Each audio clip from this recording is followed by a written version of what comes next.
Hey, folks! Happy Thursday. Welcome to Final Show Films presentation of Welcome to Nightgrove High.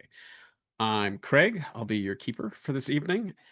And before we get into all the weirdness of mid-90s rural Maryland and also apparently Somerset, England for a little bit, I want to thank you all very much for tuning in to spend time with us to watch the show.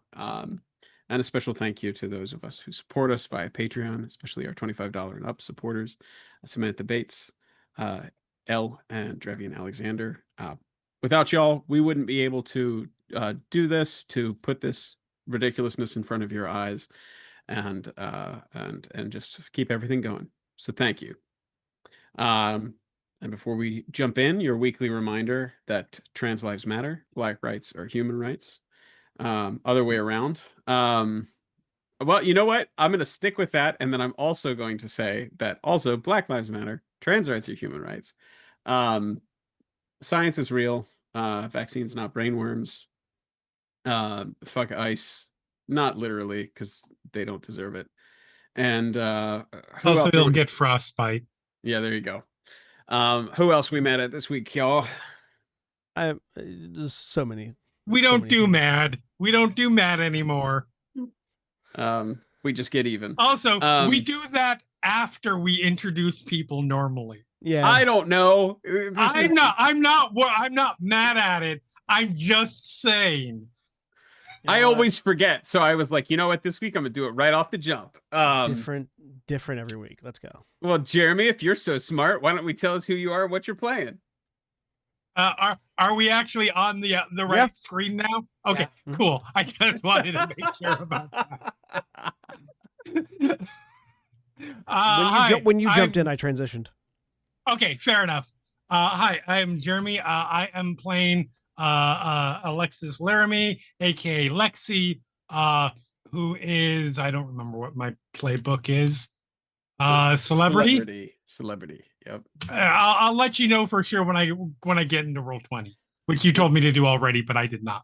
That's all right. Jeremy's so powerful that even by jumping in, you can cause other people to transition. Apparently. So speaking of people who just transitioned, Sen, why don't you take us away? I'm Sen, and I'm playing Zachariah Law, the Cambion named after an angel, spellslinger who is getting in trouble with the law, capital L, brackets of magic. And Mara? Hi, I'm Mara, and I'm playing Lila or Delilah Reed, the totally normal monstrous. Holly? Totally normal monstrous. The monstrous monstress. Hi, I'm Holly, and I am playing Ruby Sinclair, the chosen one. And Trevian? I'm Drevian. I'm playing Sunny, the normal guy Simmons, which is the meddling kid playbook. And William / Shawnee. Hi, I'm William or Shawnee, and I am playing Billie Jean Blazkowicz, the wronged, who is fully aware that she is not normal and does not care. And when last we left off, everyone was in various stages of settling down for an evening, watching those who had remained in Nightgrove were watching a little bit of a light show over the grove to the west. Some were sharing a companionable evening in Lexi's room. Some were sharing a companionable evening with Frau Sumpton in her room, listening to some German neopunk, I think. Pretty sure it was like heavy metal. Oh yeah, maybe. And some of us, Lila, were having a little late night snack. And we will jump back to the nighttime hours in a moment, but we are going to join the last two members of our crew over across the waves, in some sort of underground vault lit by lantern light, arcane flame, chanting of wizards surrounding you. So, after watching the sunrise over Stonehenge, Zach and Ruby had attempted to teleport back home using Zach's magic, but instead, someone apparently hijacked the teleportation spell, and you found yourselves in this underground vault. There are robed individuals around, as well as a robed individual who was not quite wearing. It didn't seem to have gotten fully into the spirit of the robe, and was technically wearing it, although was wearing it over a set of rubberized fishing waders. A man with a dark brown skin tone, long salt and pepper beard, heavy on the salt, who was leaning against a stone tablet altar, plinth something down here. And when we stopped, was in the middle of asking you, "You're aware, aren't you, that it's not just a tourist visa, right?" And that's where we'll pick up. Do I know who these people are? Because I don't know how much about this side of things my character knows. I think you are certainly aware of the Wizard Council. Your buddy has proudly Johnny Longstaff, I think, Yes. has Percival Longstaff. Percival Longstaff. Johnny Longstaff is like Johnny New York I know. of the Yeah. Wizards. Has I think recently showed you his his robes. Tell me, what color are the robes, Sam, of the Wizard Council? They are each a different color. It's the full rainbow. So one has like dark like velvety blue robes. One has more crimson. One has bright, sort of like hunter green. One has sort of a mustard yellow. One has a more orangey, and one has like a not quite pink, verging on pink indigo.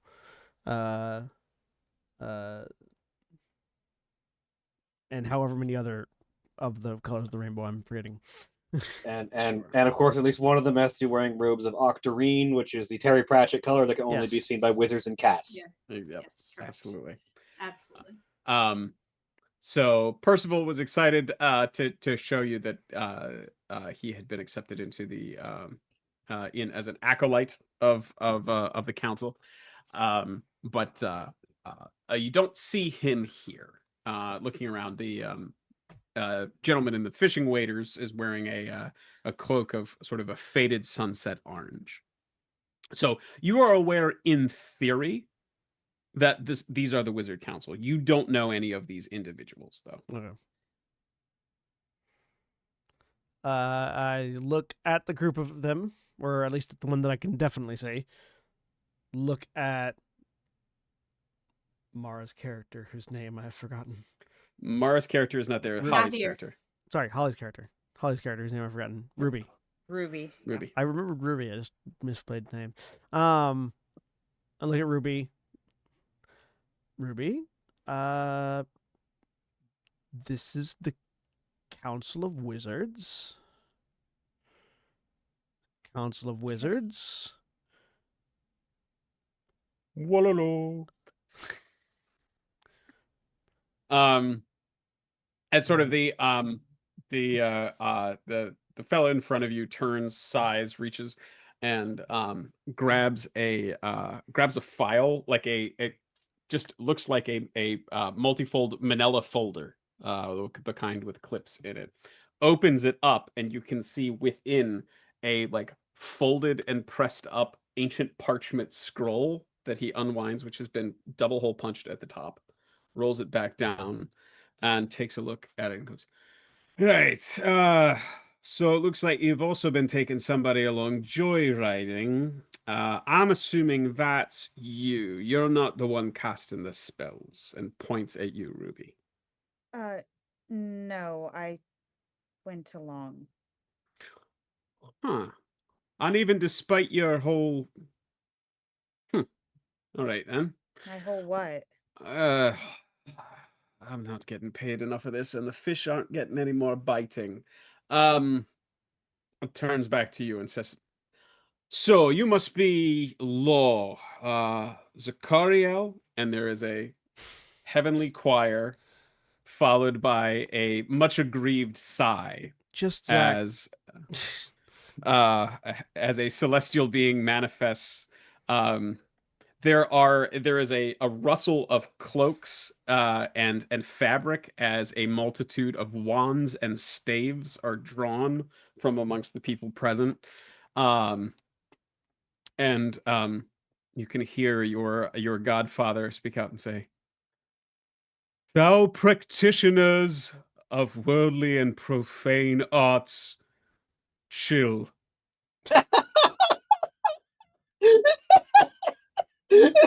Um, and the guy in the sunset orange cloak sort of looks up and goes, "Is this a summoning you tried to bring with us, or is this? I didn't No, my observe you dad. doing anything." My dad named me after him, and whenever anybody says my proper first name, he appears. Oh, Ruby, this is Zachariel. I say, pointing at the angel. Don't look directly at him; it gives you a headache. And you look and you see this sort of golden multi-eyed impossibly beautiful hovering thing that seems both impossibly gigantic and impossibly far away, and yet is somehow also inhabiting this space. And it sort of it's tough to tell where its attention is focused. It doesn't respond directly to this because of all the eyes. um and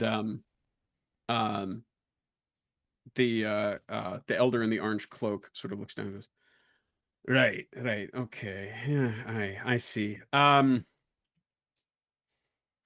Shakariel, overseer of the world and of dawn, we do apologize for this slight upon your name. This is probably something that happens quite a bit and often on purpose to irritate you, I would imagine. Thou hast no idea, practitioner of foul and arcane arts. Yeah, okay. Look, this is your ward to one effect or another. And Zachariel says, "Perhaps thou should ask this scion of a foul and tainted bloodline." Not more like a family friend. Much as it does pain us to proclaim such, the foul scion speaks the truth. And it seems to be like Zachariel seems to be really trying to rush through that last little part. And Zachariah says, "Do not invoke me again, but know thou that if thou harm this scion of a foul and tainted bloodline, I shall return and render unto you the judgment of the heavens." And the elder says, "All right, yeah, all right, no harm shall befall him, just non-corporeal punishment shall be the way of the day." Does that allow us to go about our clerical business here without invoking any sort of divine punishment? Did you mean non-corporal or non-corporeal? Because those are two very different implications. Did I stutter, lad? I'm really interested in what non-corporeal punishment is now. You may find out if you keep it up. And you see Zachariel say, "Very well. Scion of a foul and tainted bloodline, if thou needst me, thou needst but speak my name, and we suppose thine." "I have spoken." And disappears. Yeah, Uh, just Spoken Zach outro. will just Zach will avoid that. Yeah, I'm getting that. So, all right, Zach, young lady, your name again? To speak, the mic is facing the other direction, Holly. Oh, sorry. Ruby Sinclair. All right, and I'm Eldon McCain. Please. I know he cast the spell, but this was my fault. Oh, you did you did a workings upon him and forced him to do it. No, Ruby, No. do We not get the please. bindings. No, Ruby, do not help me. No, she did not force me to do that. and why were you here? Stress relief. You don't have anything back home. You don't have rivers to go fishing in or whatever else it is. Being The back youths home your was age like kind to of do. the source of the stress. There's a giant plant monster that has killed the local owner of the junkyard and is currently inhabiting the junkyard itself, and a whole bunch of other strange things going on. So it's the town itself that we were just sort of getting away from. He's making the sort of yap Mm-hmm. gesture with his hands. He's like, look, there's always a plant monster or a fey beast or an amok or something of that sort. You can't be hopping across international borders. That's the sort of thing that gets us a lot more attention than we want. I'll let you jump across jurisdictions and everything. Look,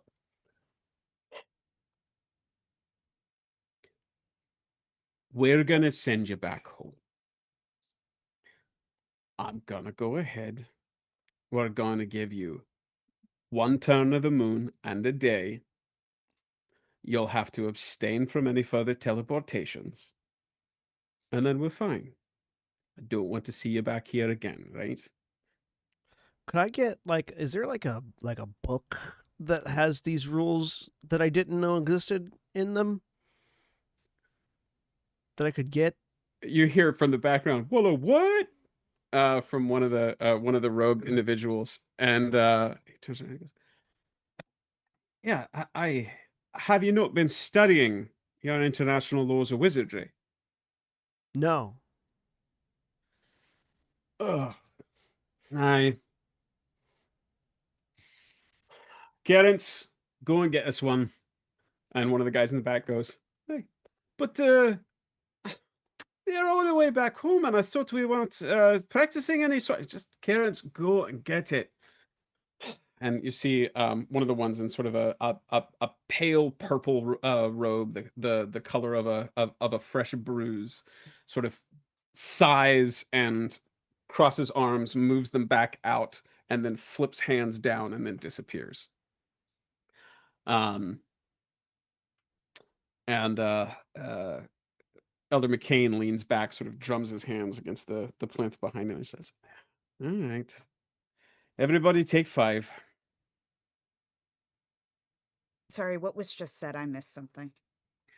They sent one of the other wizards to go get the book of arcane wizardry or Okay. of international arcane International wizarding law. Yeah. international wizarding law. Yeah. Zach asked for some manner of instruction, or, some book that has these laws that he didn't know existed in them, so that he could know what he's not supposed to do with magic. All I can think of now is just another book of obscure laws for Sunny to learn. Yeah, exactly. And simultaneously disbelieve. Just cross-reference it with the Oyster Wars. Oh, that explains so much.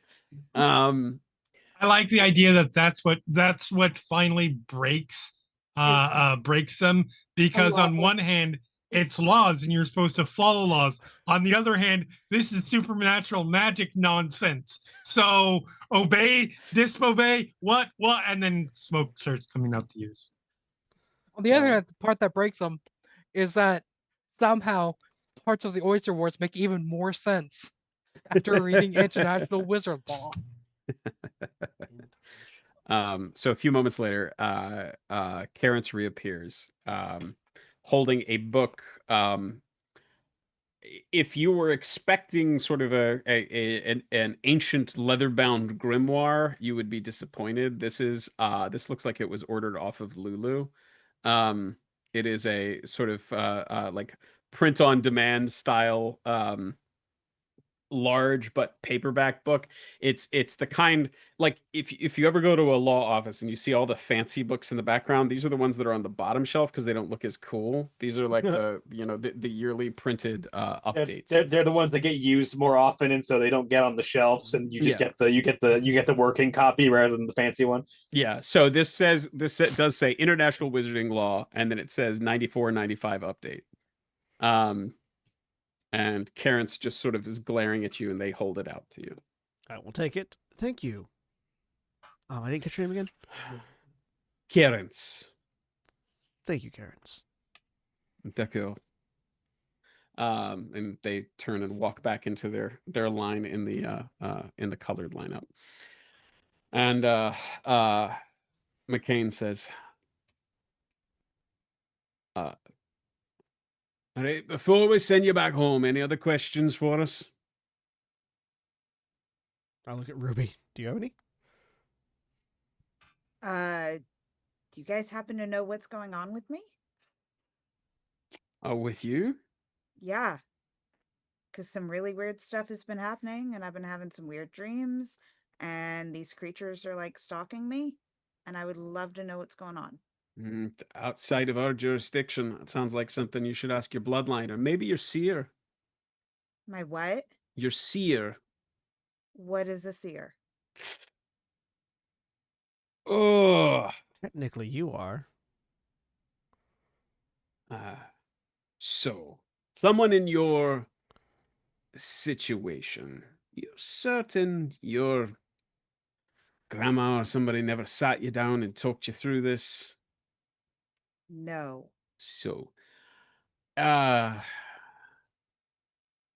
ahead. If you are trying to get some information out of this, go Mhm. ahead and give me a manipulate someone roll. Tell me what you are essentially Okay. offering. If you are just offering looking clueless and confused, that is fine. You are the council. You're supposed to help educate I- and solve these problems. Yeah. For wizards. So I think Ruby has perfected this sort of like innocent help me look that has Yeah, helped that's her fair. get by, and so she's going with that. All right. Yeah.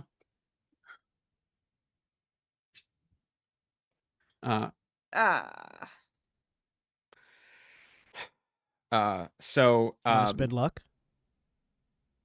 Yes. ooh. Remember, it does. Luck is not a renewable resource. No, Oh, I it's know. I finite. know. Okay. I And know. it- No, and it this triggers is important. things.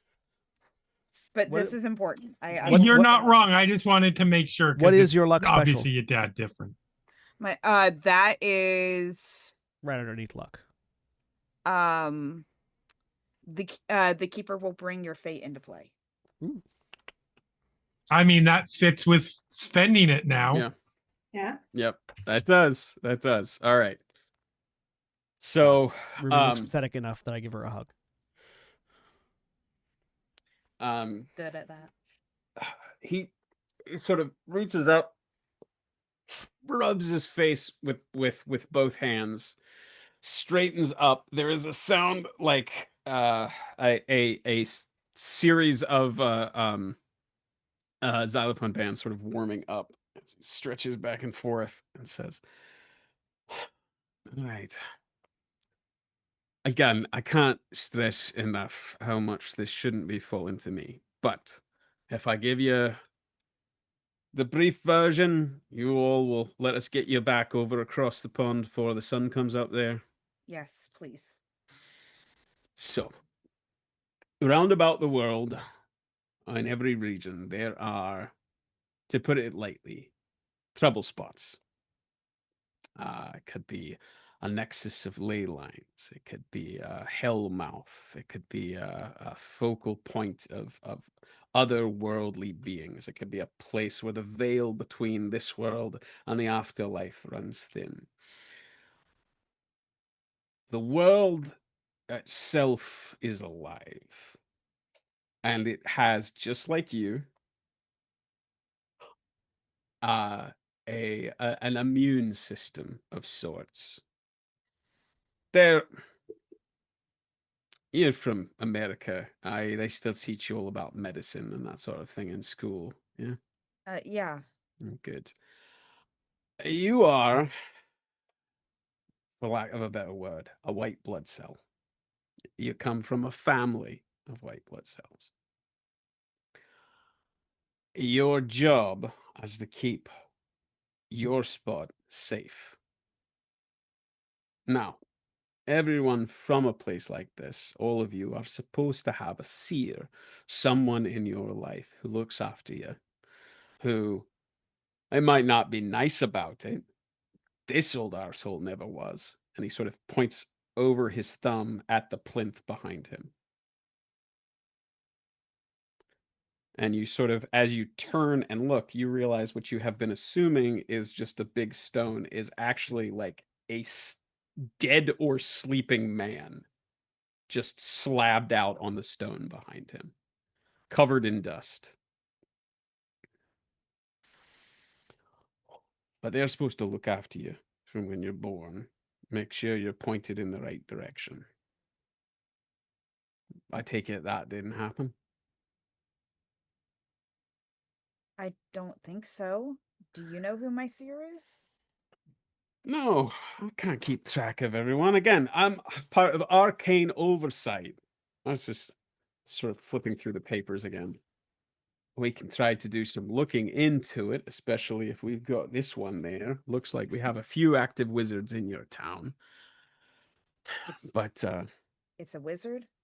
no, it shouldn't be a wizard. But my point being, we've got wizards there, which technically means we should have somebody at least looking out for the wizards in the town. And they should be made aware that they've got a chosen one active in their community. The only one that's looked after me beyond my parents has been Lexi.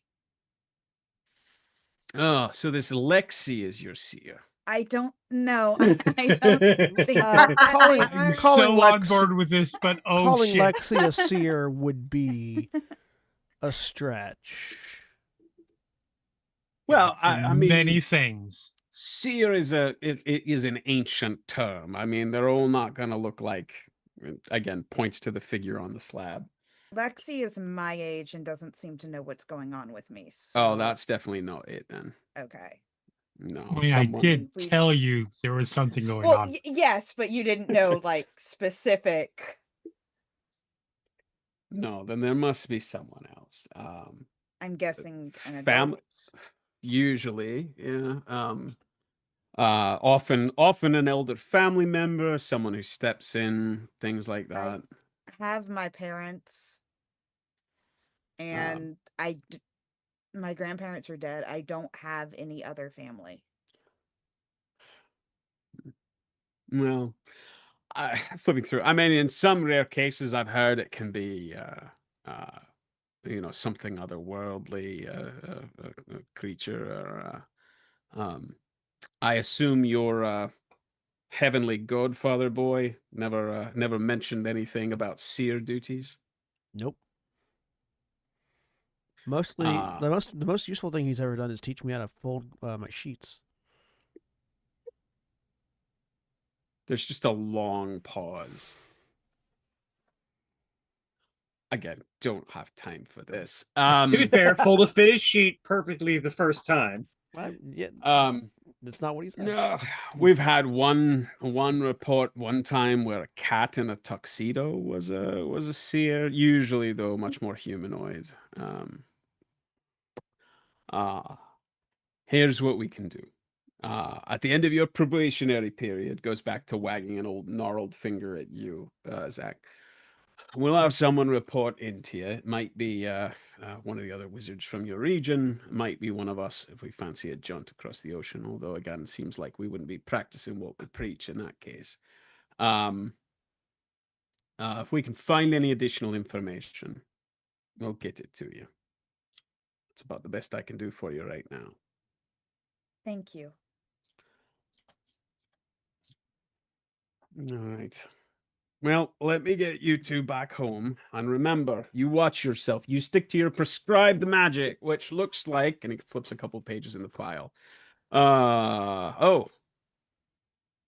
Lots of burning things then. Yeah, it's the family tradition. Flips another couple pages. Huh. Aye, I suppose so. Well, kind of looks back over his shoulder. Carrots shrugs. I guess stick to burning things. Don't do it in a way that causes too much trouble for the rest of us. But we'll go ahead and get you back to it. And remember, the two of you, use protection. Proper sigils, shields, that sort of thing. I know just the spell. Thanks. Okay. Good. The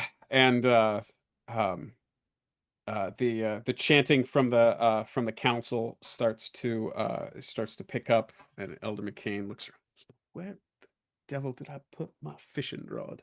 As the area starts to glow with all the different colors of the robes present and more beyond, and you all fade out and return to with a burst of fiery runes into the sitting room, which has been scrubbed and cleaned and tidied extensively, firing another circle of burnt runes into the carpet. Now, how have the rest of you passed your nights? Mara, no offense, we know how you've passed your night. Yeah. You've been out there living deliciously. Okay. But when you finish with your snack, do you got Jeremy with that one? I just did a rewatch of The Witch Okay, a few days ago. Yeah. I want to rewatch The Witch. So good. Is living deliciously a phrase in The Witch? Yes. Said by a goat. Yes. Spoilers. Are you headed home, Lila, afterwards? Yes. I don't Okay. want to stay out. There are things out here. That weird glow. I don't like that. And we as viewers know, although you don't know, that something watched you go into the room of your Yes. late night snack. Yep. I'm gonna sneak back into my room. Okay. All right. So you're headed home. Sunny and Lexi, are you doing project work all night?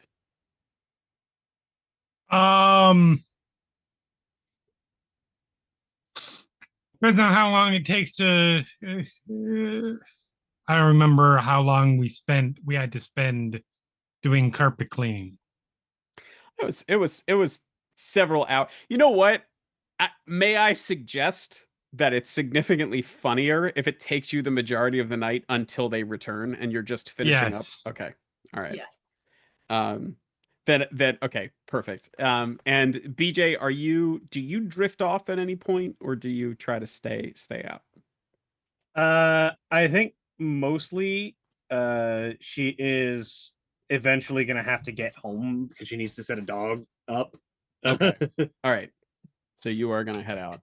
Are you sort of so you any particular good nights to Frau Zumten, or yeah, she'll offer thanks for letting her get away from the noise and take care of the dog for a bit, and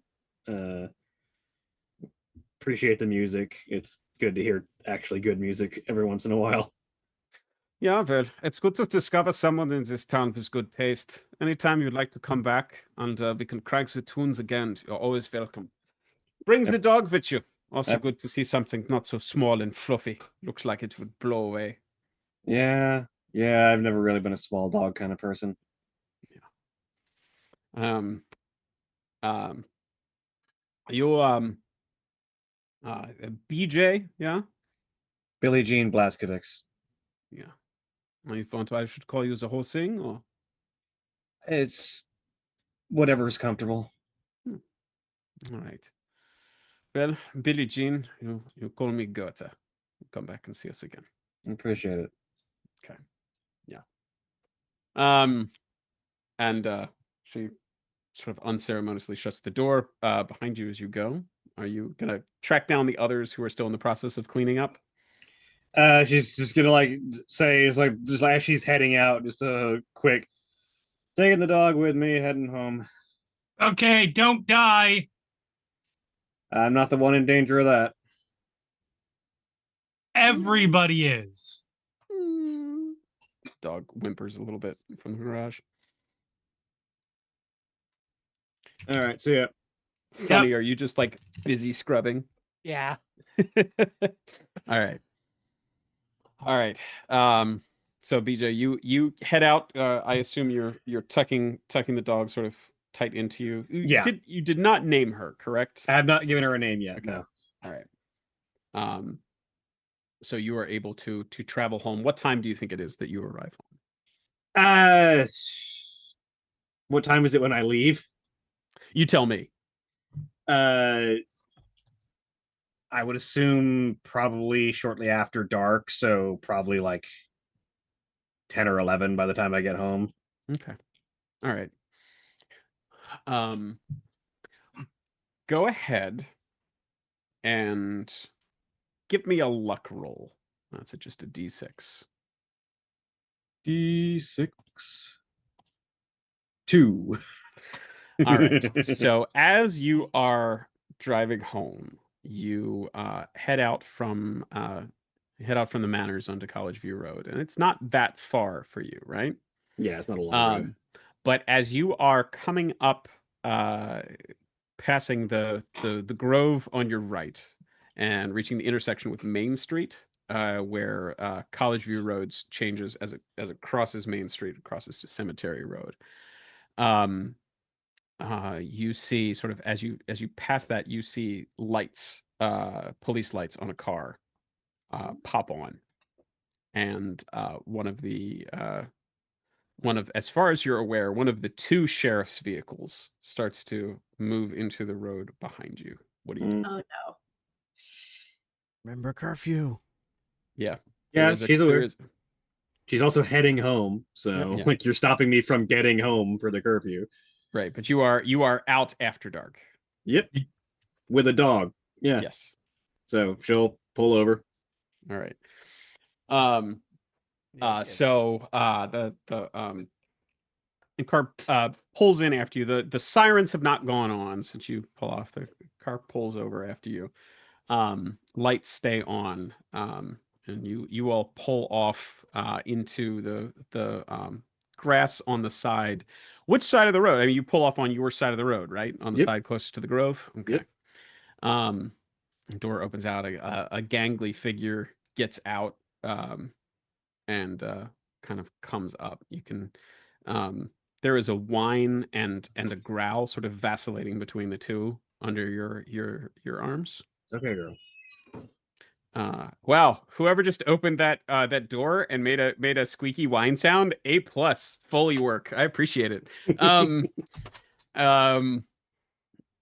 And coming up, you can see as he approaches, the fairly familiar, wearing one of the big broad-rimmed hats, prominent Adam's apple that goes up and down as he talks, pale skin, and fading, receding hairline tucked up under the hat. You see Deputy Schuster, the sort of perpetual deputy of Nightgrove, coming up and goes, well, hey there. Looks like you're out awfully late this evening. You mind taking off the helmet for me? Yeah, I would happen to be out late because I'm heading home, she says as she pulls the helmet off and stares Schuster in the face with the deadpan look of, are you fucking serious right now? No, Miss Blaskowitz. Well, I'm sure you're aware that there's a curfew, so you should have already been home. Yeah, well, as it turns out, when you've got to pick up a stray, sometimes you get delayed, and you are stopping me from getting home to observe the curfew on the edge of the grove. Well, I mean, you're not headed in, but you're also not home. It's just Sheriff Deadman gave me pretty strict guidelines that Yeah, any you know students ought to be. why you know how I would be home if you weren't stopping me right now. Oh well, that's a good argument. Except you should have been home about an hour ago before sunset here. Yeah, as it Uh, turns out, again, collecting a stray, there causes delays. I think you're. It opens up a little book and flips a couple pages. Yeah, yeah, I think this falls under the definition of you giving me lip, young lady. Flips a couple more pages. That's bad. So Mm-hmm. yeah, Deputy well, Schuster, do you not have more important things to be doing tonight? not according to Sheriff Deadman. Are you always going to listen to Sheriff Deadman? That's how you stay a deputy forever. Yeah, I like being a deputy. All right, well, I guess if you didn't have any ambition in life, fair enough. No, I mean, you know what happens to sheriffs in this town. I like being a deputy. I mean, young lady, that's not what we're here talking about. I mean, I think we should probably be talking about what that lack of ambition is going to do for your career. No, I don't think I have to take this, but go ahead. I mean, go ahead and give me a manipulate. Go ahead and give me a manipulate someone roll. I would like to note that I have taken the skill fervor, which is when I manipulate someone, I roll plus tough instead of charm. Hell yeah! All right, let's do it.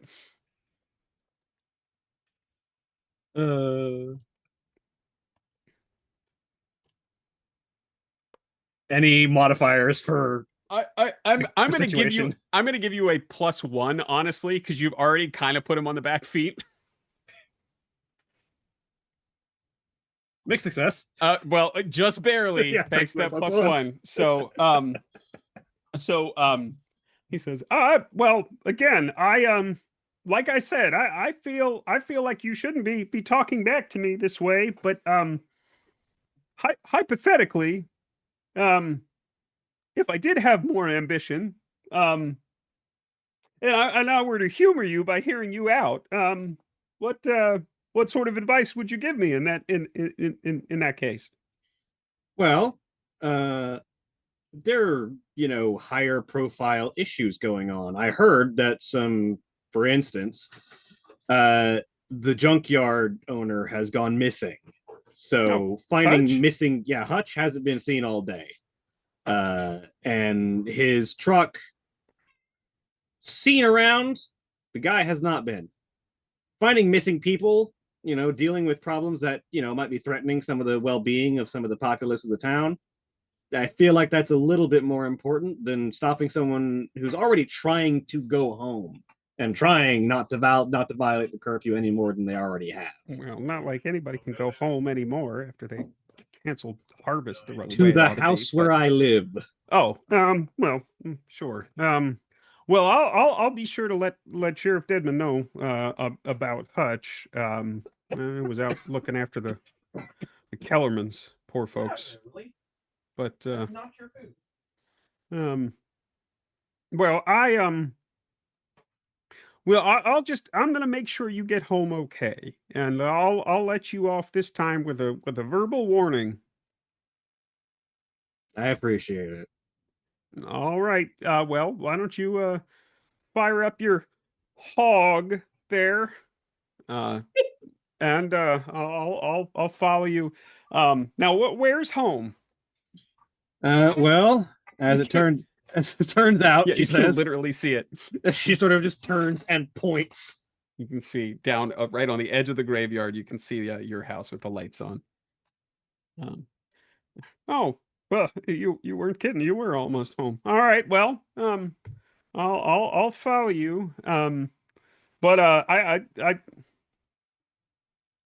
technically, I'm not sure if I can write you up for having that dog without a helmet. Why don't you let the dog ride with me, and we'll make sure you both get home okay.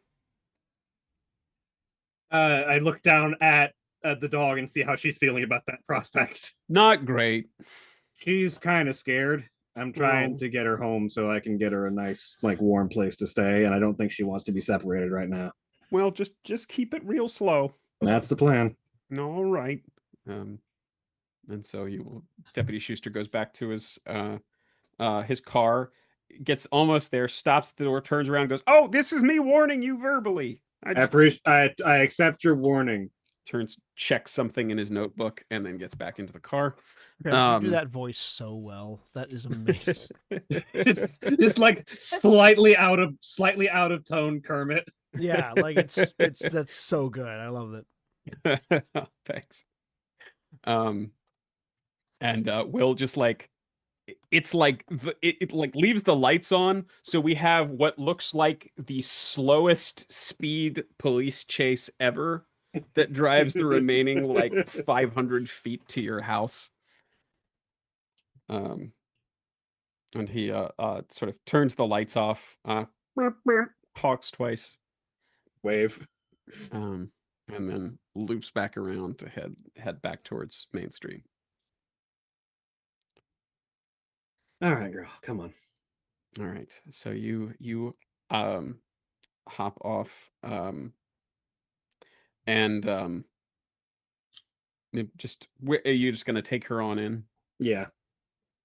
So you sort of, as you are coming up to the steps, you see your mom like leans out through the front door and goes, "Where have you been? Don't you know there's a curfew? Your father and I have been worried sick." And from inside you hear,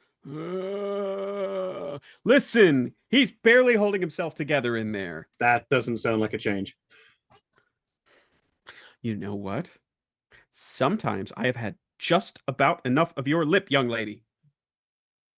I appreciate that, but also there's been at least one murder and a stray dog that needs to be brought in. Oh. Are you wearing trash inside your coat? They're steel plates, but yes.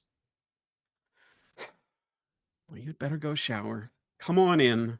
Tell us about this dog. All right. And she goes to open the door. Her hand goes through it. And she just sort of sighs and waits for you to open the door. Open the door, push it open. You can see your father, were he still in full possession of his body, and were it still in full functioning shape, you get the sense he'd be standing inside with his hands on his hips. As it is, one arm is sort of slid down, and he's kind of leaning crookedly against the banister of the stairs inside, and looks up. I think you dislocated a shoulder there, Dad. And pointing at the dog. Yeah, it's a stray. Well, it used to be Hutch's, but Hutch has been murdered, so. Murdered? What do you mean murdered? Exactly what it sounds like. He's been killed against his will. By who? Presumably by the plant monster that's now taking over his trailer. Plant monster? They presumably both try to say the same thing with varying degrees of efficacy. I think it's something to do with the lack of, like, harvest sacrifice. I'm pretty certain it's some kind of wrath of nature event. They turn and look at each other, and right, you need to come back and fill us in on all of this. Yeah, I'll tell you the story. Go get washed. If you've been at a dump, honey, we don't want you to get infected. But you go. Dad. I look at Dad. He sort of reaches up. Two of his fingers are gone. You hear.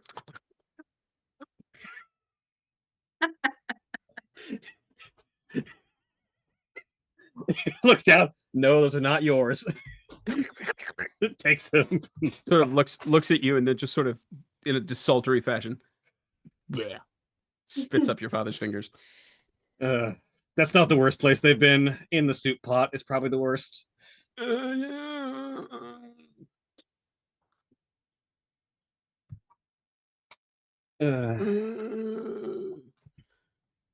So will you get a wash and fill your parents in on Yeah, everything? essentially. Okay. They're the only people that she actually tells what's going on because she has a good relationship with her parents, and also they're dead. All right. So we will Also, they're dead. unless you want to be specific about that, we will leave that to sort of fade Yeah. into the next scene, which is Lila returning home. How do you enter your house? Through the window. I think Through the yeah. window. Hopefully I can open the it up from the outside. I feel like I have had to do this before because having a sibling, a thing you will do is to try and let your sibling out of their own room. Oh yeah. So I have so all right. So definitely broken the latch from the outside. So I will say this.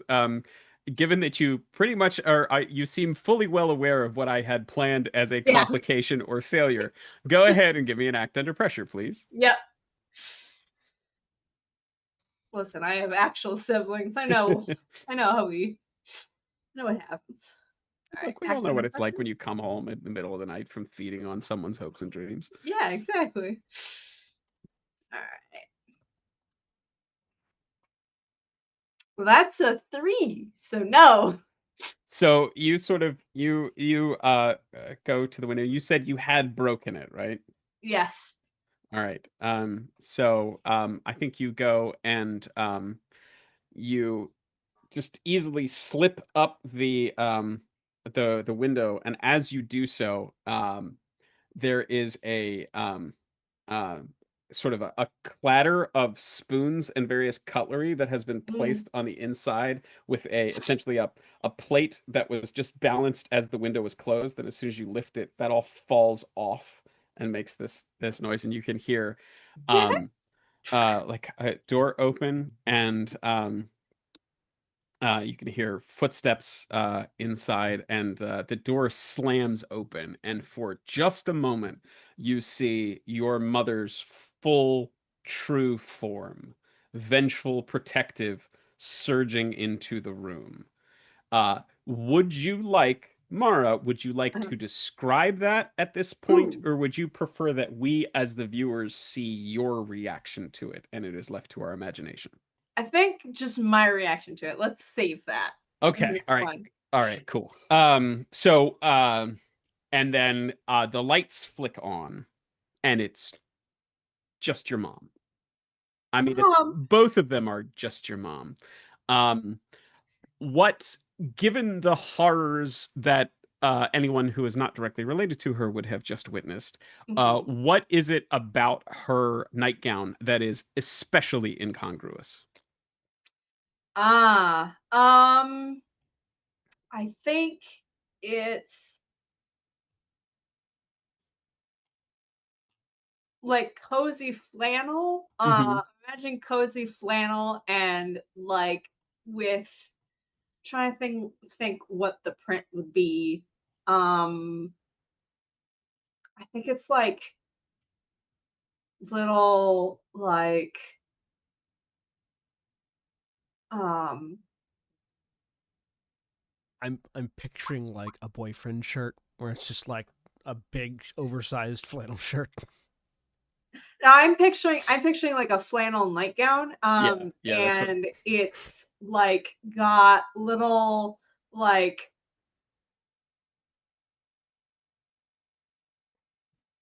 very like little like hearts along the neckline. Like it's fantastic. Very cute looking. Yeah. Oh, absolutely, absolutely. She's got like cold cream on her face. Yeah. Yes. And like a hair thing to hold her hair back from getting stuck in it. Absolutely. All right. So she comes and she said, "What are you doing? You were staying over at a friend's house." Hi. Yeah. So I need to talk to you. Just get in the window. Yeah. Of course. And she moves over. What? Looks down and said, "Honey," and she helps you hold up the window. "How many times have I told you? No food in the bedroom. You can't leave these up here. They'll attract mice. Look down. It's Hop did that. That was not me. You know your sister doesn't come in here anymore. She does. Well, you know what? Your she sister does. isn't the one coming home and creeping in through the window in the middle of the night. No, So you know no. what? Let's stop pointing fingers at other people. Okay, but okay. No, I was going to stay, and then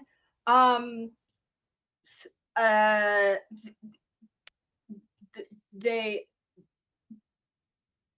I sort of panicked about sleeping over. And also there's a whole bunch of stuff going around in town. Did the school call you?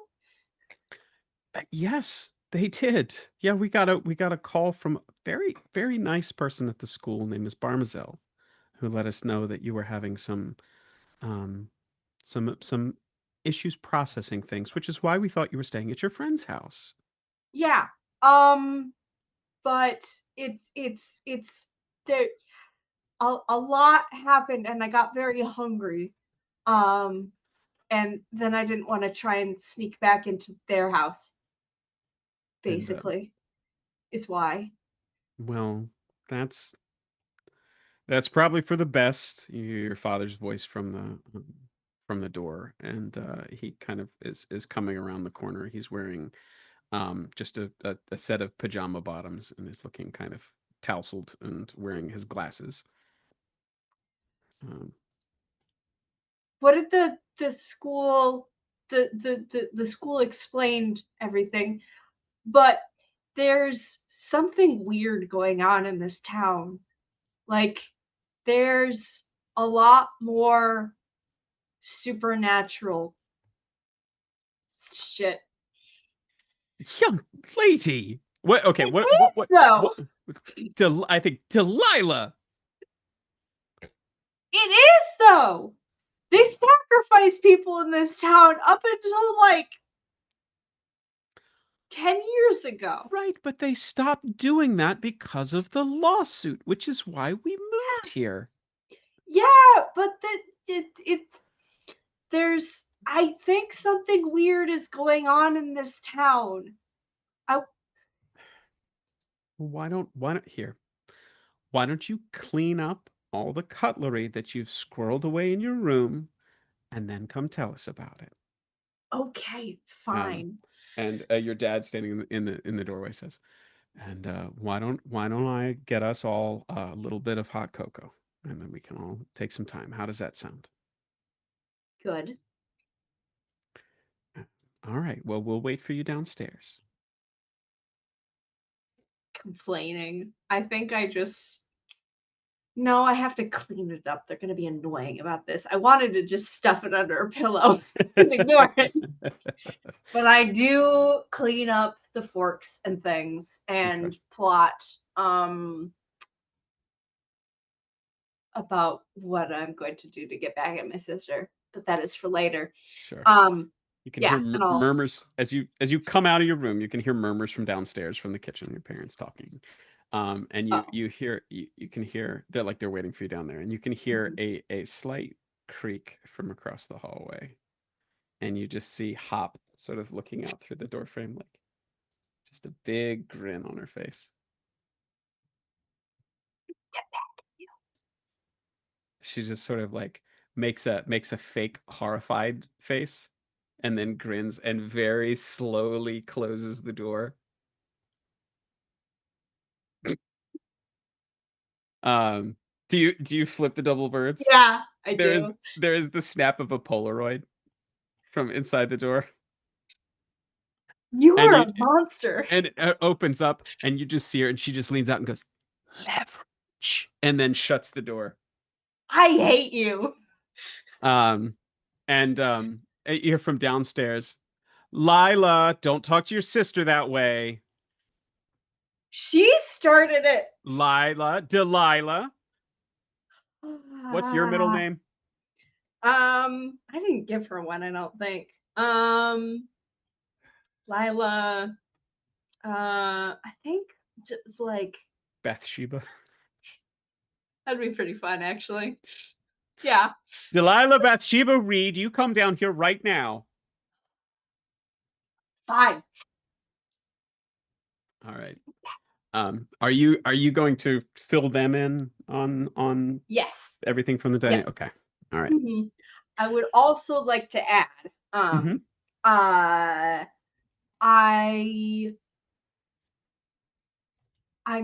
met one of my friends, his name's Zach, and if his dad wanted to get in touch with you all, I don't. If he does, Oh, Mr. Law, is it about the PTA again? Because I no, you know, we'd like to, but I don't think it will be. I don't know.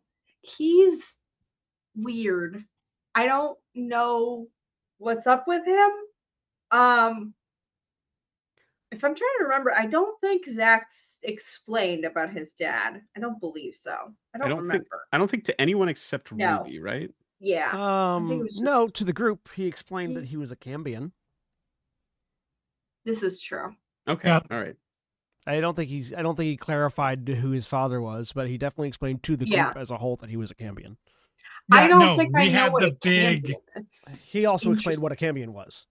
No, he did? it was made very Yeah, clear. Yeah. Okay. Yeah. He's It half was human. literally said, "Your father is the devil." You Okay. said that though. He didn't verify. Yes, Yeah. you didn't say it. You didn't discount. Yeah. Yeah, he No, but didn't there was a dispute lot or of deny stuff either. going on around. Yeah. Okay. But yeah, no. Um, What he said specifically was that he's a Cambion, which is a half demon, half human, functionally, and that, and then Jeremy's character Lexi. said that my father was the devil. Okay. His Zach said he was a Cambion, and Oh, they kind of give each other a look. what does that mean? Well, it means you and this Zach might have a little bit more in common than you might have thought. And your dad leans in and says, Lila, is he Mhm. cute? Yes. Well, But Ruby likes him. So oh, who's Ruby? Ruby. Oh, and your mother says, Ruby's the cheerleader that you had been wanting to be friends with. yes. Oh, well, So that his doesn't dad have to though. be a problem.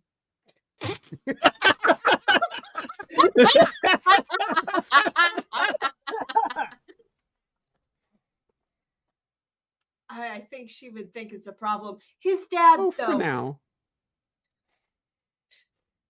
What's her Your last name? family is going to murder a PC. Oh boy. What? What's her last name? Sinclair? Okay. Murder. Goodbye, What do Holly. you or maybe just all of Ruby's family. Don't Maybe not Ruby. we were getting along really well, and she Poor sweetie. You deserve to be happy here. Anyway, go tell it. So this Mr. Law. Yeah. Oh, well, that's okay. We can. You know what? I think your father and I should probably meet all of your parents' new friends, or all of your friends' new parents. All of your new All of friends. your parents. friends' new All of your new parents. option number 3, please. I'll take it one more again. I No, think we he should gave meet all of your new friends' parents. he it was weird. It was a weird he made I didn't he is it felt like very dangerous. Well, crushes can feel that way sometimes. Your dad slides the cup of hot cocoa across the table to you. That's not what I'm talking about. Sure, of course, sweetie. Why don't you start from the beginning? He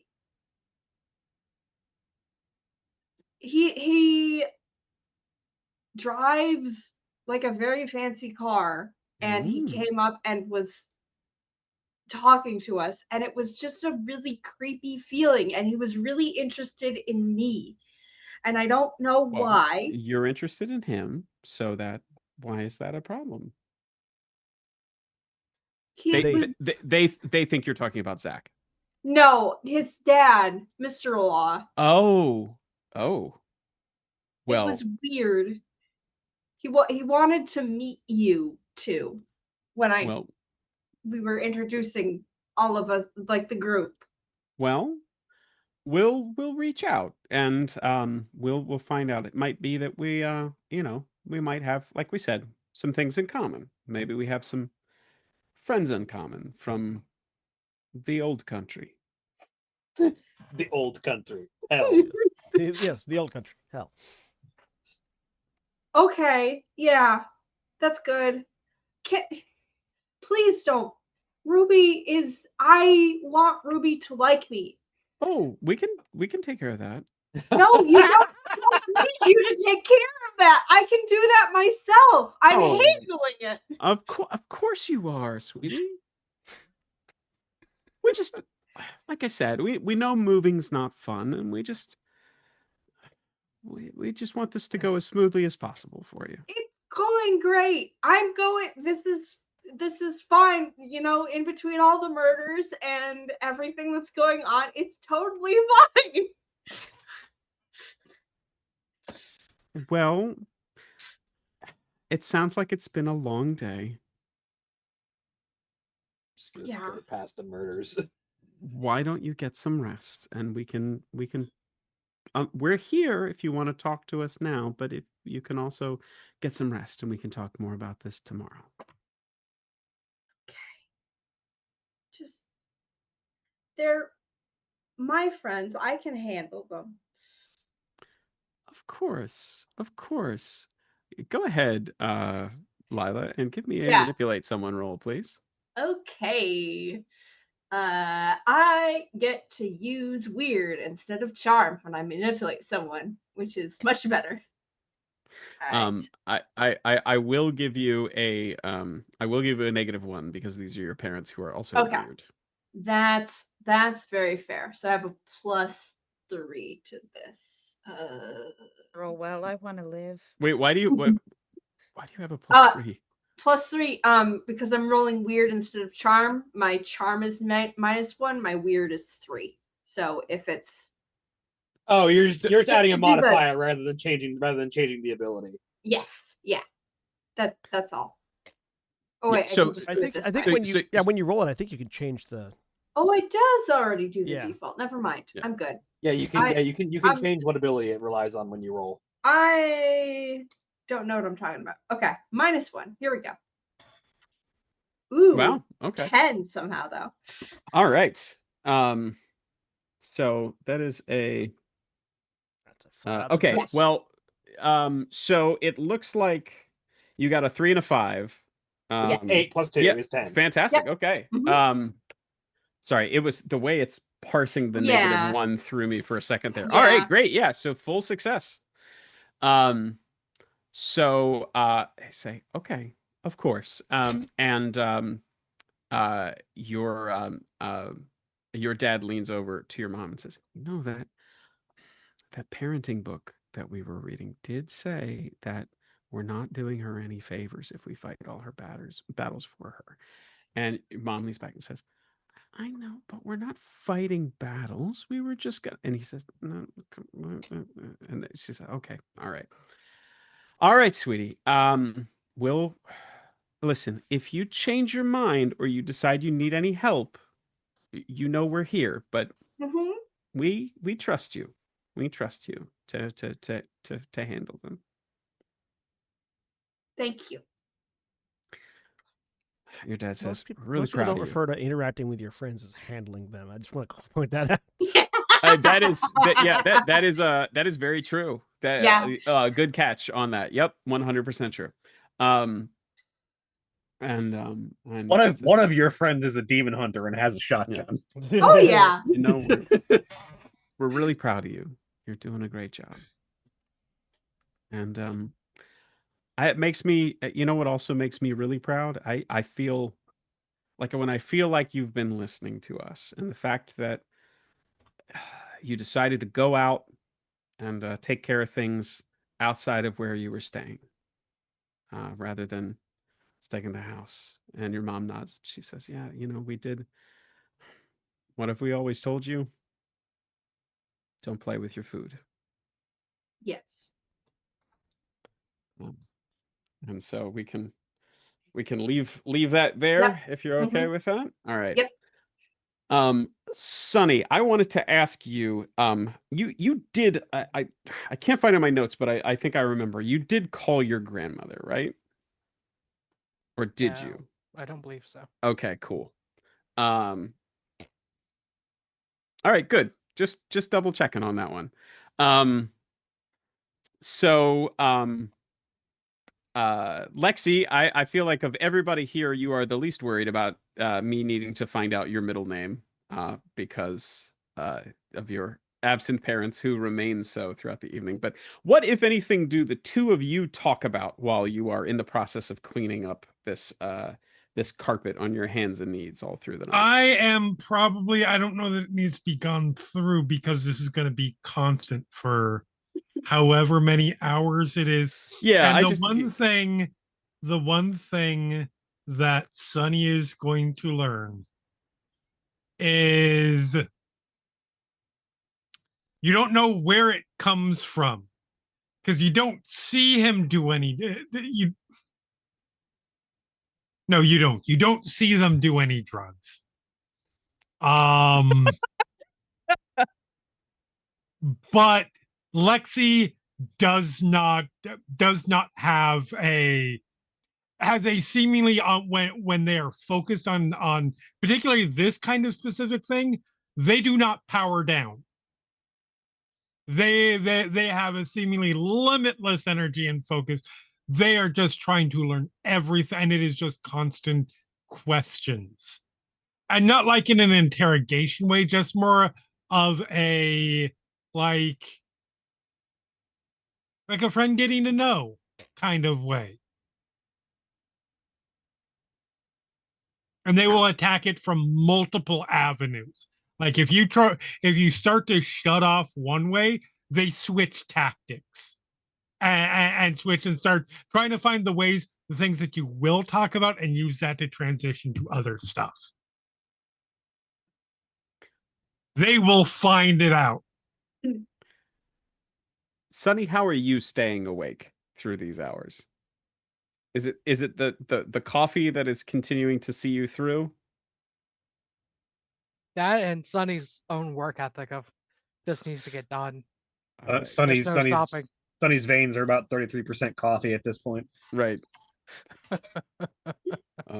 I feel like there's a customer of the month thing down at Bean Me Up, and it's just all Sunny. It's like multiple Polaroids of Sunny. So what music are you all listening to as you're doing this? I think it is going to be, I mean, we are working basically, so we need to do something to keep an energy up. So it is very much a 90s club mix. Okay. Well, hours later, you all are finally finished. Jesus Christ. All right. Thank you. Sonny, do you Sonny's like sitting on the floor, like his back against the walls, like, yeah, that lots of little spots is such a pain in the ass. Yeah. And then there is a conflagration in the middle of the room. And Zach and Ruby appear in the middle of another scalded circle. The scent of burnt carpet filling your noses. Bitch, what the fuck? Somehow that wasn't the thing I expected to hear. Look down. Oh, shit. Yeah, it happened the last time. We just fixed it. Do you know how much this fucking carpet costs? No. Neither do I, because I'm not in charge of those finances, but I know what everything else in the house costs, and they don't skimp on the carpet. Zach, can you magic this away? Yeah. How does Sunny not see this? Did Sunny fall asleep? It's either like yeah, Just spontaneously fell asleep at that moment. Yeah. The It's exhaustion either hit. it's either like task is done and time to power down. Yeah, like Or we have now finished fixing the carpet. I am now good to fall. I'm also okay if you had gotten up to go to bed and you had just gone out of the room when this happens. So dealer's choice. Nah, just right there.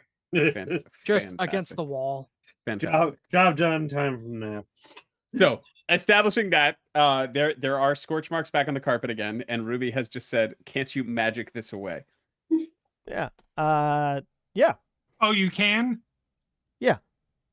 You could have told me that before you fucking...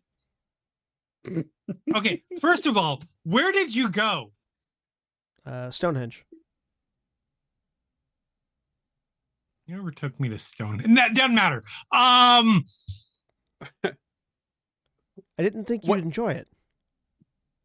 What place, Sunny? There are depths to me that you do not know. I'm not gonna. No. Emotional, not physical. You know those depths. Sunny, I'm gonna give you. You don't have to tell me right now, but I would like you to think of the place in town that is also called Stonehenge. That would have been a date location that you think they're talking about. You can, if you have something off your jump, great. If not, think about it. Let me know later. But yeah, I will attempt to use magic to fix the carpet. Awesome. This is technically fire based, so Unburn the burn. yep. Yeah. So go ahead and use some magic for me, please. Looking at my Dungeon World sheet. So the idea that comes to mind for a date spot called Stonehenge in town. 11. An art installation in the commons grounds of the college. Awesome. Like it has like a nice picnic spot, and like at night the art installation that's like stonework, kind of resembling the actual Stonehenge, but not the entirety of it, blocks out the street lamps, so it's like all shaded, and like it's probably the best view of the sky in town Cool. because the lamps are blocked by the installation. I dig it. All right. Would you do me a favor and could you draw that on the map for us somewhere in the CCC, which is the Chase Community College. So how do you unburn the carpet, Zach? So flicks open the lighter, lights lights the lighter, which causes the rings on that hand to glow, and he looks down, says something in Enochian, and snaps the fingers on the other hand, flicks the lighter closed, and it's again as seems to happen with his non-pyrotechnic magic, it's almost like a visual glitch where it was burnt, and then once the lighter closes, it's no longer burnt in that like sort of reality glitch esque fashion. Cool. It kind of hurts to watch. Cool. I dig it. So is it fair to assume that for all involved, by this point, we are getting on towards morning? Well, What I we assume. left Stonehenge at morning, so it should still be night, shouldn't it? Well, yeah. Well, it was but then you morning spent before. some time in Oh, yeah. the Undercroft. Yeah. Yeah, I mean it's probably Oh, late night, late night, early morning, but I'll ask it another way. Is there are there any other scenes specifically that anybody wants to do before it's time to go to school? Nope. I will note that BJ eventually takes time to figure out a name for the dog and comes up with the name Daisy. Daisy. I love it. Okay. Aw. Obviously. Um, Oh, Oh, I was just gonna say Ruby will tell Lexi everything, but we can cut to like morning, like right. him going Yeah, to because Lexi school is definitely going as to this, yeah. yeah, as the explanation of basically everything that happened and what she knows so far about what she is. She is telling Lexi. Okay. And we can role play it out if you want to, or we can hand wave it and jump forward to school. Entirely up to you all. let's jump forward to school. Yeah, I'm fine with jumping Okay. forward. Then in that case, as we fade to the bell ringing at school at Nightgrove High the next morning, why don't we go ahead and take our break? So remember, when we take our break, you take yours. So get up, stretch your legs, go grab a drink, grab a snack, let your creatures out to roam the night, whatever you need to do. And we'll see you back here in 5 to 10.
And we're back. A dinosaur story. A dinosaur story. I could see Mara ready to pounce. Yeah. So how is everybody getting to school the next day? Especially the four of you that are, I mean, I assume BJ is just riding in. Yep. Are you leaving Daisy at home with your I would assume the dog is not allowed at school. I don't know. It's a weird town. I was You about to want- say, if it's a weird town and they allow a dog at school, then she'll bring a dog to school. But if it's not allowed, then ain't no rule says a dog can't take algebra. sure. if that argument works on the teachers in the school, that she'll do it. All right. AP Bud. Yeah. AP Bud. God, that's good. All right. It also sounds like a real primo strain. So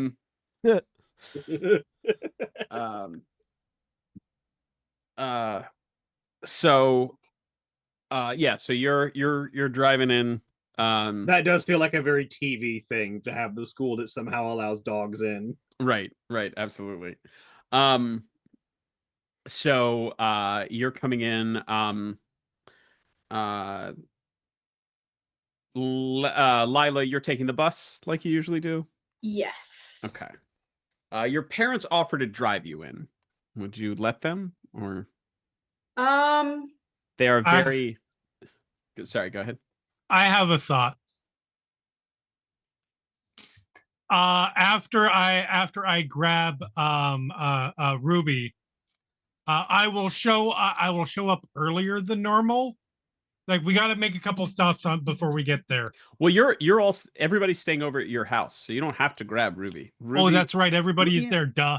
Ruby and Zach and Sunny are all at your house. Yeah. Well, yeah, we have to make a stop before we go. So get ready quick. Does anybody know where Lila lives? Thank you, Jeremy. This is excellent. Oh yeah, wasn't she supposed to be staying here? Yeah, but she fucked off. Oh. She was feeling kind of uncomfortable when I was talking to her. Can't imagine why. Does Lila have a library card? Yes. I think she would have gotten one. Then there's a chance that Sunny knows. Amazing. Do you That's not look up, creepy at all? do you look up everybody's stuff? Like just not intentionally, but like he pulls up people's information to see like what they check out and Okay, I'm not even gonna make you roll for this because I really like the optics of does anybody know where Lila lived, and everybody else goes no, and Sunny's like yeah. And up. So yeah, all right, let's. I would love to see that particular scene played out very quickly. Like it takes Sunny a minute. Like it's not on the top of Sunny's head, but like you ask, does anyone know where Lila lives? And it's like Lila. She does have a library card. She checked out X book. A lot of she's checked out Dracula multiple times. I mean, fair. First of all, yeah. A lot of gothic horror Is stories. that Yeah. Sunny, sweetie? Is that a yes? Give me a moment, and like trying to like picture on like the computer catalog like all Lila's information. It's like I think it's about over in this neighborhood. And that's good enough. Everybody in the car. Why do you know that? Zach, who has not been paying much attention to Sunny at all, asks. Zach, we don't question these things. Yes, we do. We just accept it as a bonus. No, we just accept it as a good thing. I know where your parents live, Zach. That doesn't make it better.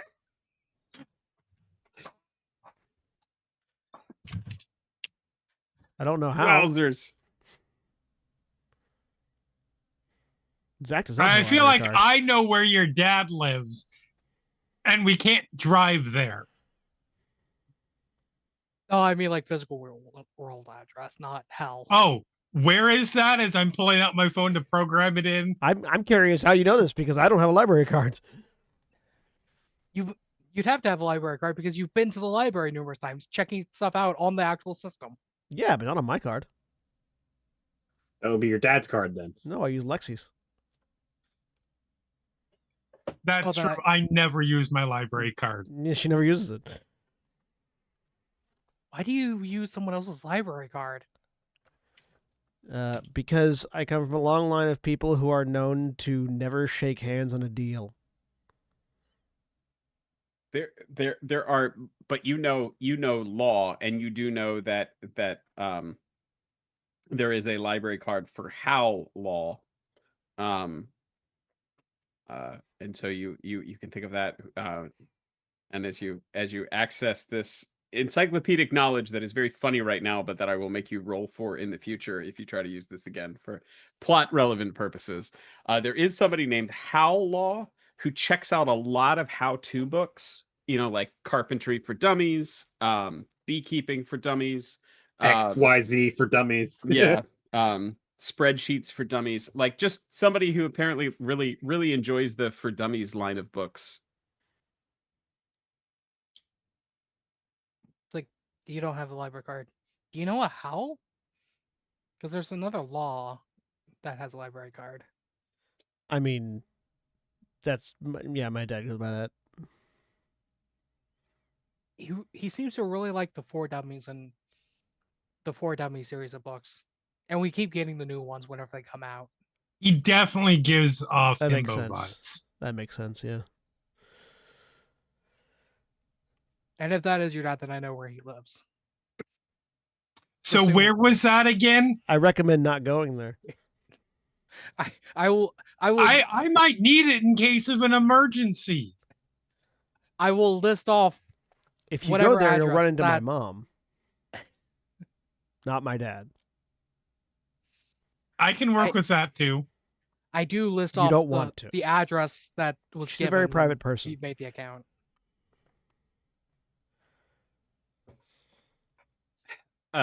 He's checked the two, by the way, that he's checked out the most are the Bible for Dummies and DOS for Dummies. Listen, I am. He I'm checks out not the a- Bible for dummies just to proofread it. I am not a scout, but I have I have known a few, and I know that the rule there is be prepared. It's better to have it and not need it than need it and not have it. So good to have it. Anyways, everybody in the biblical car. sense as well. Oh, I was picturing this happening as we were driving. Like, Yeah. that's fair. That's fair. I So was gonna say I wouldn't program an address into my phone while I'm driving, and then I stopped myself and realized, yeah, I would do that. I think we, like a few episodes ago, I literally had you make a luck roll just to make sure you didn't have an accident while distracted driving. Yeah. Wait, do we have phones? We don't have phones with that. Lex- This is Lex- the 90s. Lexi has a car phone, Yes. like Oh, that right, is right, right. that is Gotcha, installed gotcha, in gotcha, the gotcha. car. That's right. And it does have a very limited memory capacity, because I would imagine it's the most updated one. Just like contacts, basically. This is a very important number or or address. Or you might be typing this into your beeper. That is also true. That is also a possibility because I definitely have a beeper. Definitely have a beeper. So one way or the other, you all you pull up to the bus stop, I would imagine. Lila, you see rolling up to the bus stop the car. It's a Camaro, right? Yep. Yeah, so you see the It is a. I'm pretty sure it's a Camaro. As I finally opened my character sheet this session.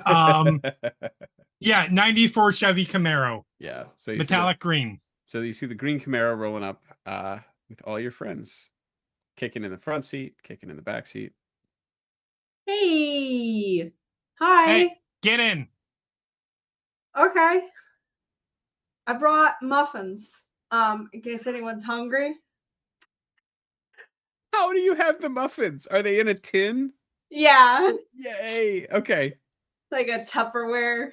Oh my god. Amazing. All right. Fantastic. What are you wearing to cover the wings today? The puffy jacket again? Yeah. I Okay. think we're back. Cool. Back in style. Excellent. Where is everybody sitting as Lila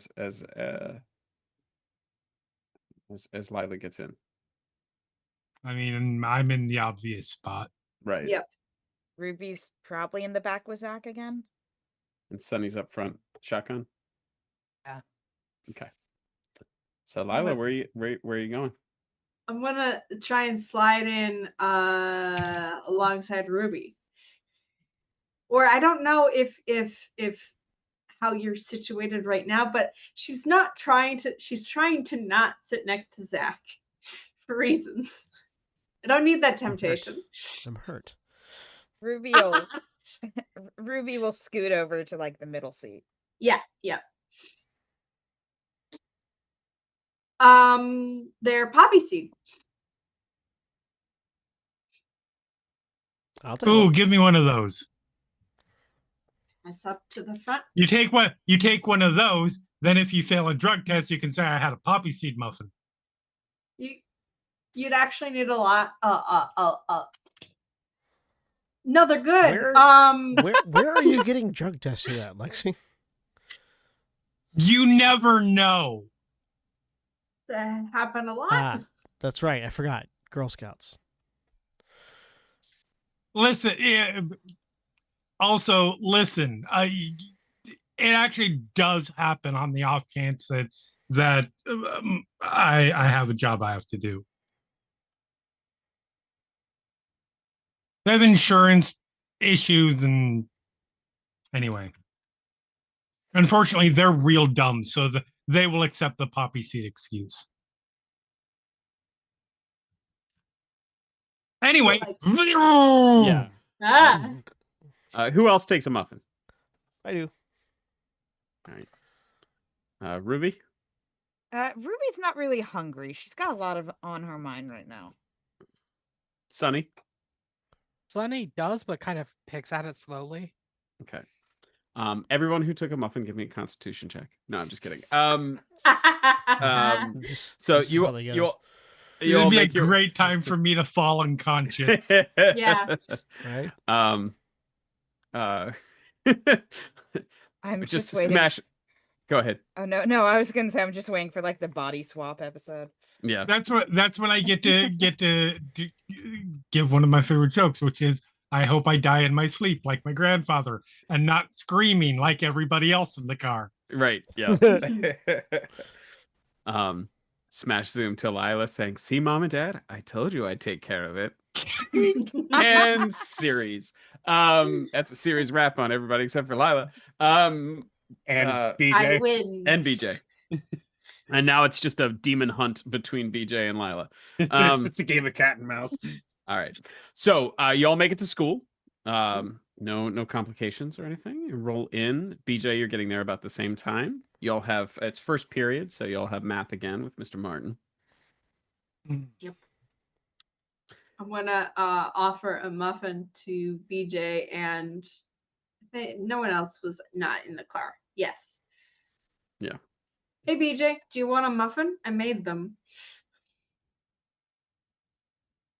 I brought one for the dog too. Yeah, she is avidly sniffing. Yeah, sure. Here. And Gone. yeah, just offer one to Daisy. That's Gone. That's a good girl, Daisy. You are fairly sure no chewing just happened. Yeah, just inhaled. That's why chew when you can just eat? Yeah. Exactly. Consume. That tail wags a little bit.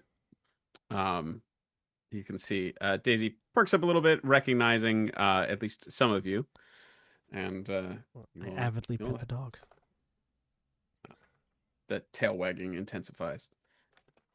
And you all can make it into class. Yeah. Mr. Martin turns around and says, oh, hey, let's see. That's don't think I have. Who's this? Points at the dog. This is Daisy. Huh. Oh, okay. And you hear a girl from the back of the class go, "Hey!" And I turn around Martin and looks- just give the death stare to whoever said that. Mr. Martin just sort of is doing roll and just sort of goes, "That's all right, other Daisy." And just fills in that thing, and so that the just as human the- has become other Daisy. Unsurprisingly, while roll is being finished, Daisy is largely the focus of attention in the classroom, and Mr. Martin is just about finished up with that when there is that crackle of static over the intercom's system, and you will hear Miss Carity say, "Attention, everyone! I'm going to need students to report to the assistant principal's office.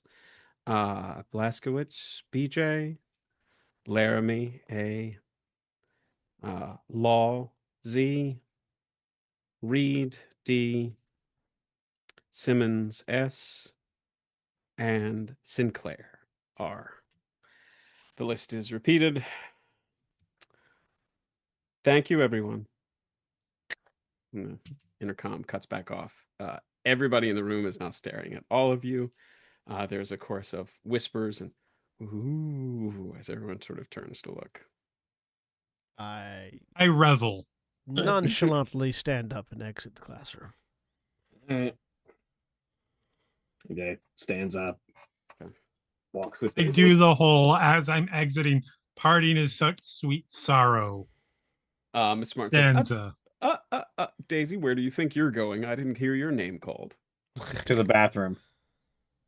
Do you have a hall pass in the shape of a whale? BJ grabs the hall pass and hands it to Daisy. Daisy just sort of takes it in her mouth and just says, "All right," and gives the shrug of one who has not paid nearly enough for this sort of thing, and Correct. waves you all on out.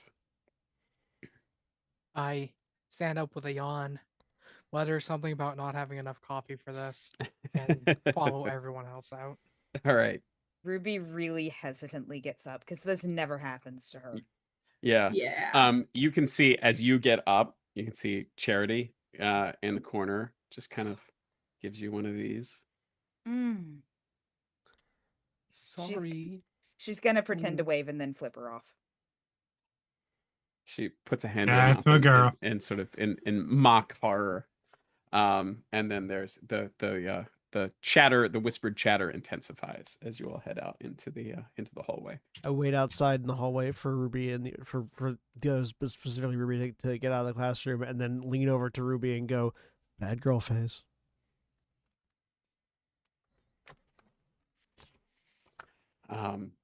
So are you all going to the assistant principal's office? Are you splitting up? Are you headed out? What are you all doing? No, I'm that's in heading the to the hallway. business principal office. Yeah, I'm curious Yeah, what we I'm have- curious what the lead in is. I feel What's like going the obvious answer with this group is we all split up. on? Please don't. I shrug at Lila in response to the question. What was Lila's question? I'm sorry, I didn't hear it. What's going on? Hard No. to say. We'll find out. Yeah. It's fine. There's not.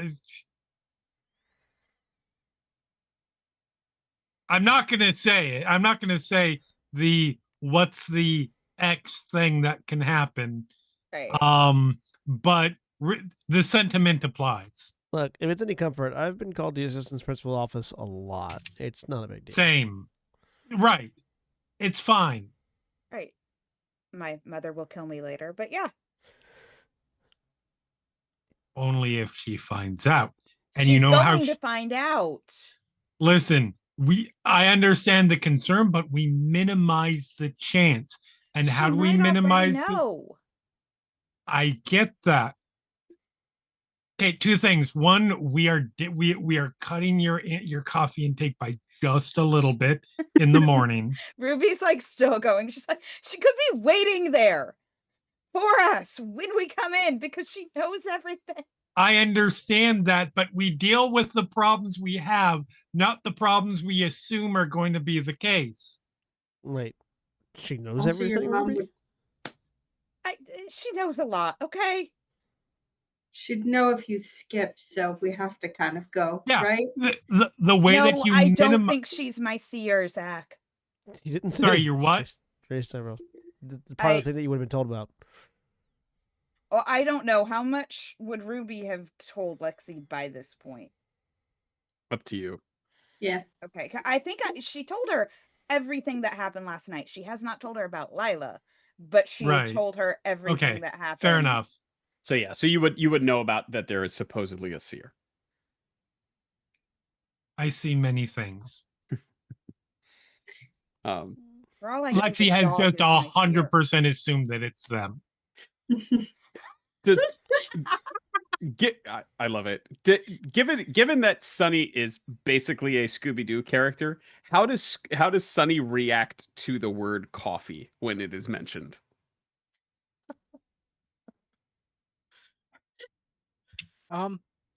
His immediate thought and mumbles under his breath.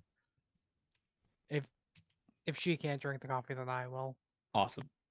All right. No, I'll drink it, Sonny. It's mine. You can always So you all can always just get more coffee.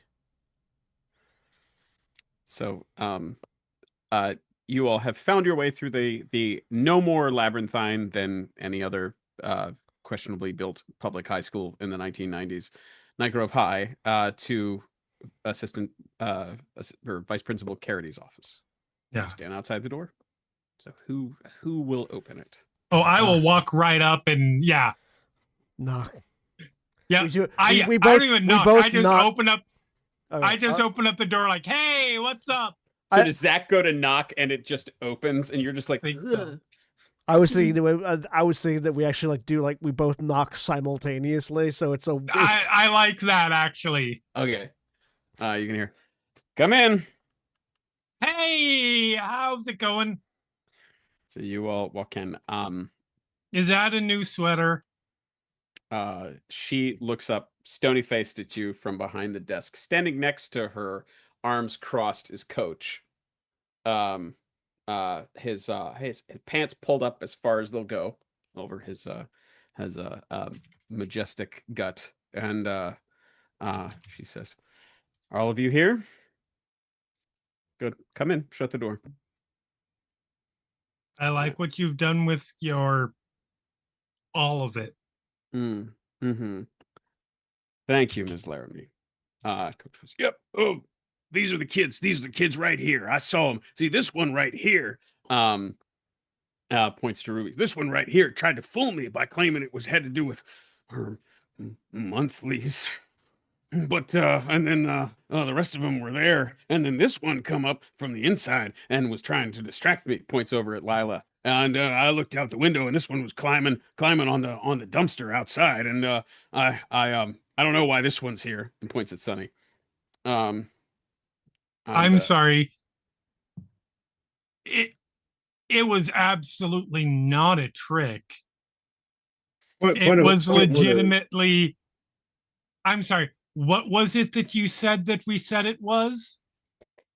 And Miss Carity holds up a hand and says, regardless of Coach's particular discomfort with various elements that he certainly should be more familiar with, given that he is ostensibly, at least on paper, our health class teacher, and just huge bullet-shaped beads of sweat break out on Coach's forehead. Point of order, if I recall correctly, BJ slipped out and was nowhere involved in that group and just disappeared while he was looking the other way.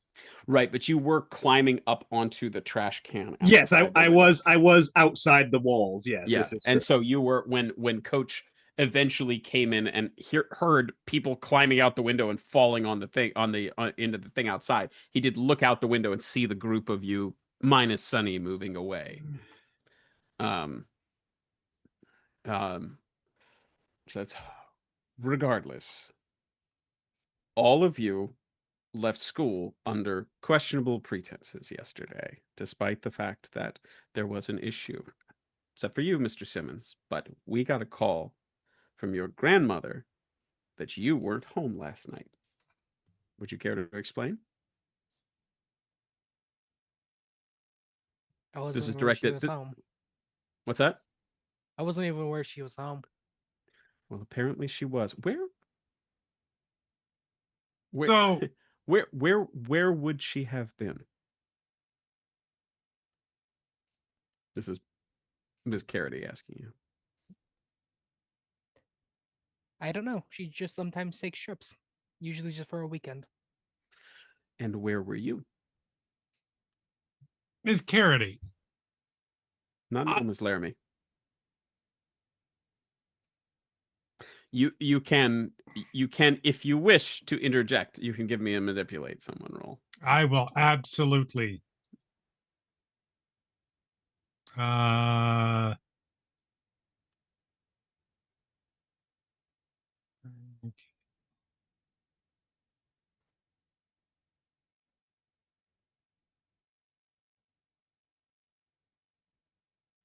$11. Hey, all right. This is So one of the things I'm actually good at.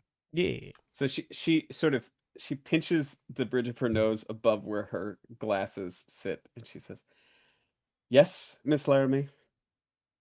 Or So I wouldn't say Ms. Laramie. Um, they answer to any of any of Let- it. So then that's why let- they have not. That's why they haven't been correcting.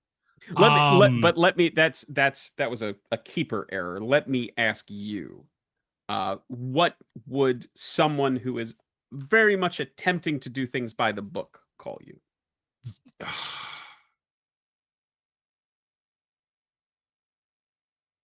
Honestly, I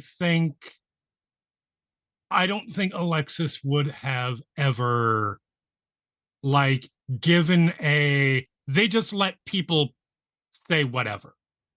Okay. All right. So, however they refer to it, because it's that little of a big deal to them. Okay. All right. How about we have her call you Alexis? That's fine. All right. That's fine. Yes, Alexis. So, if you will remember, I'm sure you remember, there was very upsetting news yesterday. I am aware. So, we as the group of us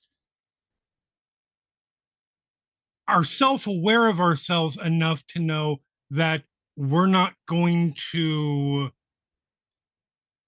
no offense, we're not going to get what we need in a group setting like was the case.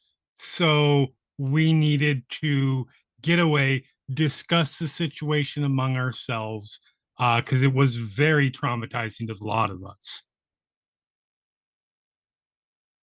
And so, So the sheriff didn't know we were leaving, yeah, and he was fine with it. yeah. It's not like we just snuck off and didn't tell anybody. And Mr. Simmons was with you? Hmm? The entire evening, they stayed at my place. And can anyone verify that? Yeah, my Yeah. housekeeper and all of them.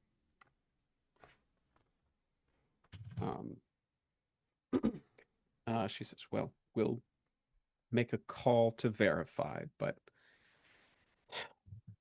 and she turns and looks at Coach and says, I assume that satisfies you. Coach says, yeah, I just as long as we don't have any further questions on any sort of qualification ish. And she says, yes, fine. All right. Well, I know I'm pulling you all out of. She looks through some of the files. Algebra. So I wouldn't want to. And then the lights overhead flicker. And there is a slight sound of a door opening, not a creak, but just sort of a sh-. And the door over on the far wall with that sort of sunset glow behind it cracks just an inch. And Miss Carity stops in the middle of what she's saying and sort of turns and looks. Eyebrows come down, eyes narrow, looking at that door. The fuck? Alexis language, she says on pure autopilot. Right. And the Shit, phone, sorry. and then the phone on her desk rings. She sort of turns and stares at it. Reaches out, picks it up, puts it to her ear. Yes. And then she looks up at sort of eyes moving over all of you. Yes, they are.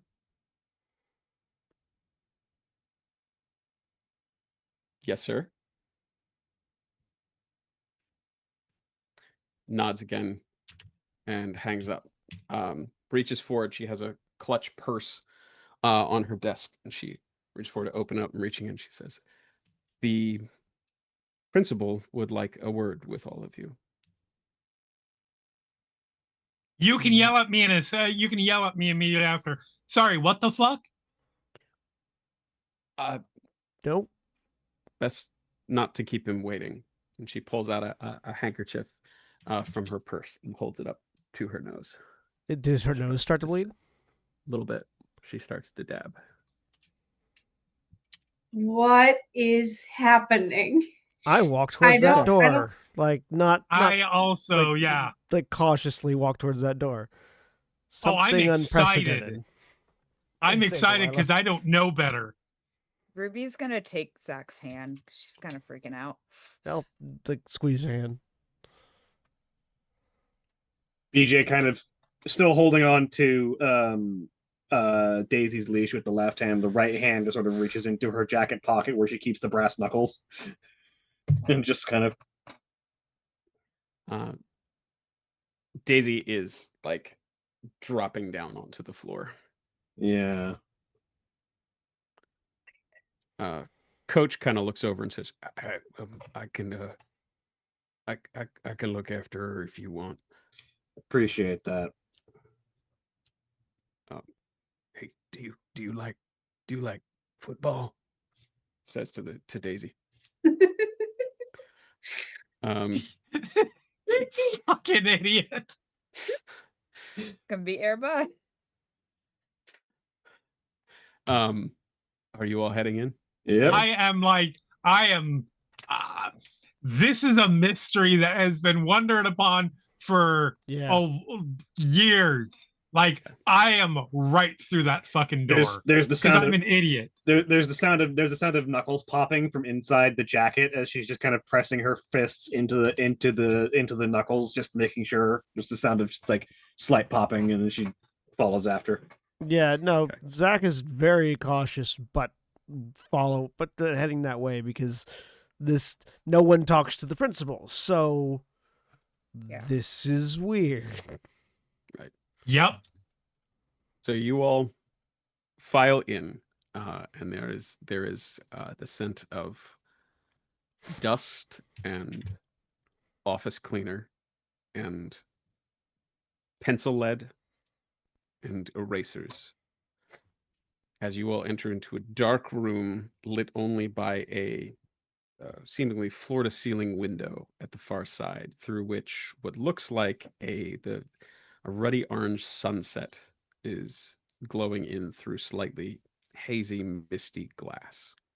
And as the last of you enters, the door closes behind you.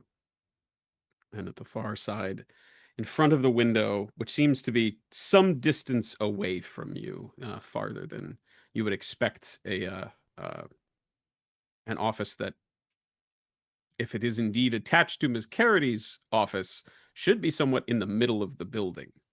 Yep. But seems to stretch And far thus enough. should not actually reach an exterior view. Correct.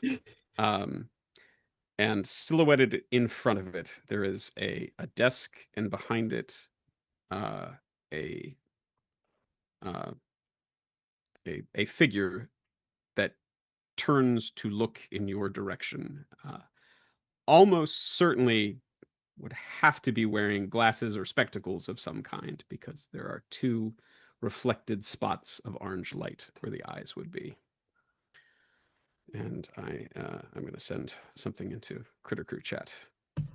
Yeah. And you all hear a voice that says, "Children, I am glad to have you join me in these difficult times. But you all have been marked as delinquent. Would you care to explain?" Would you? I have shut the fuck up now. I'm like narrowed eyes looking at the principal, trying to figure out what it is. Yeah, BJ's kind of doing the same thing. But she's I'm also the kind of person assuming- who will talk in the face of danger. I'm assuming that this figure gives off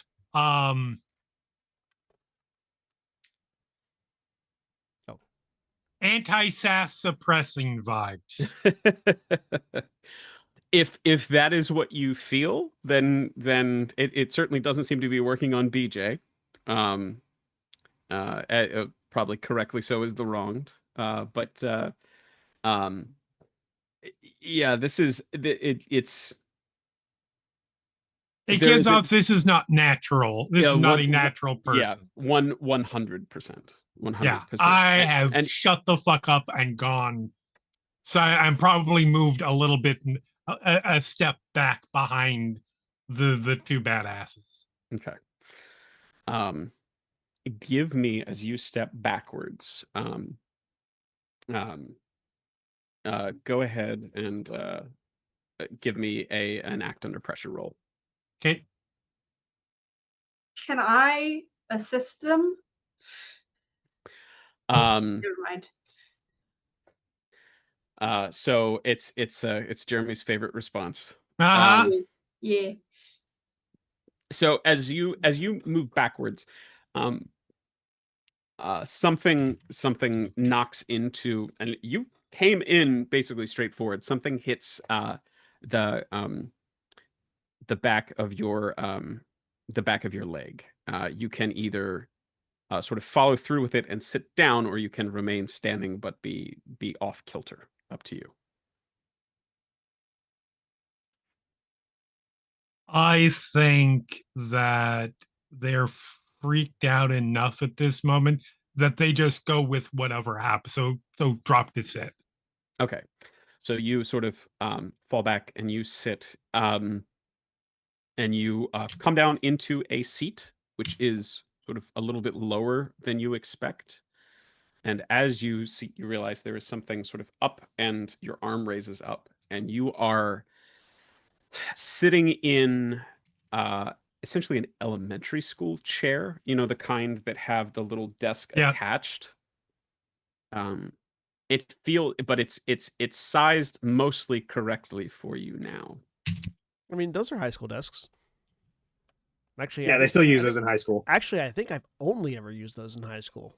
Yeah, in elementary school we had like those like square desks that had like a drawer built in underneath them that you just put chairs around. Yeah. Yeah, that's okay. So yeah, so then it is the high school style desk with the attached arm Yeah. that comes up around. But yeah. Okay. And doesn't seem to be any reason that you couldn't get back up if you wanted. I'm fucking sad. But the person at the end says, if all the rest of you would care to take a seat. I'm not certain I would. Would you care to explain what you mean by delinquent? You all were in violation of orders from school and curfew, which is put in place to keep you safe. That is, after all, my job. The principal is to keep the children safe. Not feeling particularly safe at the moment, Principal. How could that be improved for you? Well, you Well, could have definition. and or any kind of appearance that isn't a shadow on a backlit sunset. The electricity is out. This room is in the middle of the building. You have a window that goes to the sunset. Faulty wiring. Zakaria, are you seeing this? Nothing happens. Yeah, which is Oh concerning. shit! Sonny will And Well- you the figure. Sorry, go ahead, Sonny. Sonny will comment that that he was neither ditched school nor was he out past curfew. That clearly being marked delinquent is incorrect. That Strictly speaking, I think I'm the only person who was out past curfew, and that's only because I was driving home. That's true. I was definitely not out past curfew. and Sonny will very politely, it's like show that being marked delinquent should be incorrect, that by what he just said should be incorrect. And And we left with the sheriff's permission, and all of them were inside a building by the time the sun went down. The sheriff has their own priorities. Your grandmother had concern for your safety, which reflects upon my office. Sorry, what? Was that because you couldn't hear I me, can or is hear that in response, in character? No, that was an in character response. Okay. Again, the principle is to keep the children safe. I don't think you need to worry about at least my safety. I am fairly capable of taking care of myself, and I don't think anything would reflect poorly upon your office in that regard. There is concerns in this regard that are outside your understanding as a child. And I think you'll find that my Are- understanding is a little bit broader than the typical I child. am talking and do not care to be interrupted. If you do so again, you will be corrected. If you wish to speak, raise your hand. I raised my hand BJ before he raised- finishes the sentence. I say BJ raised their hand with the knuckle duster on the fingers. Who raised their hand first? I think I raised my hand before he finished saying raise your hand. we can roll off for it if Yeah, you want to. I'd let Zach raise his hand first. Yeah, that's good. Mr. Law. What are you? And don't tell me human or the principal. I am the principal, which is all you need to know. Definitely need to know more than that. What are you? A Cambion. I just want to see if he reacts to that.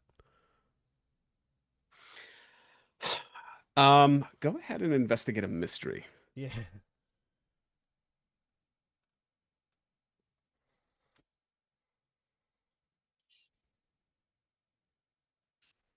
Five.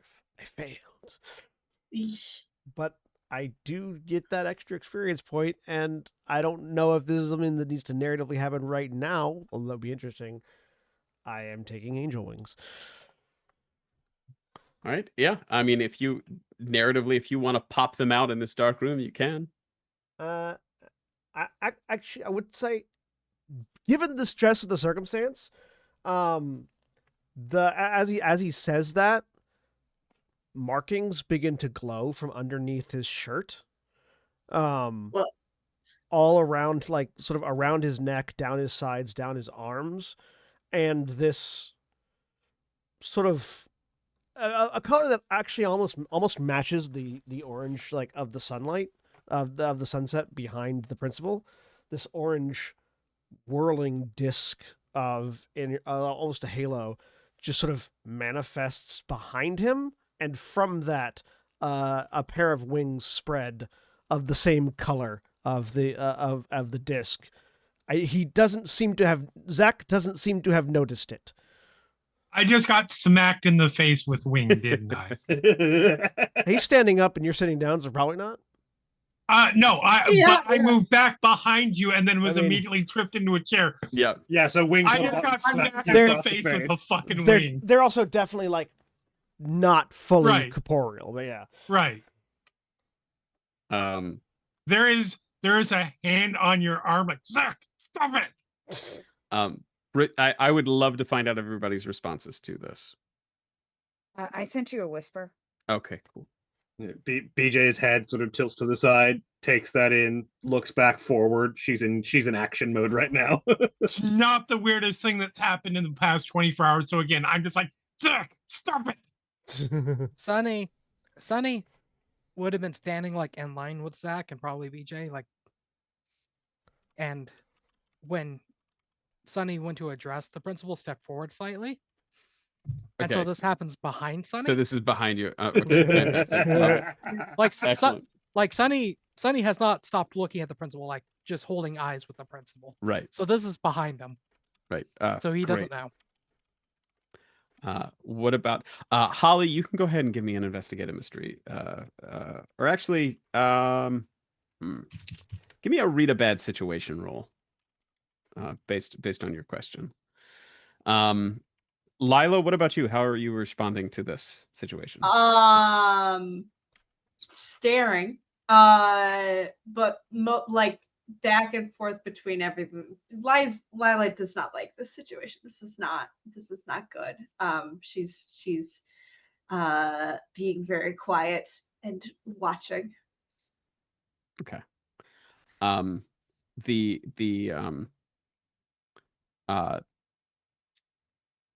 gonna Holly, do you want me to type a response to you, or can I? Oh, either or. Okay. Other people were talking. I just wanted to. So you can ask you. I will answer one of those two questions with a mixed success.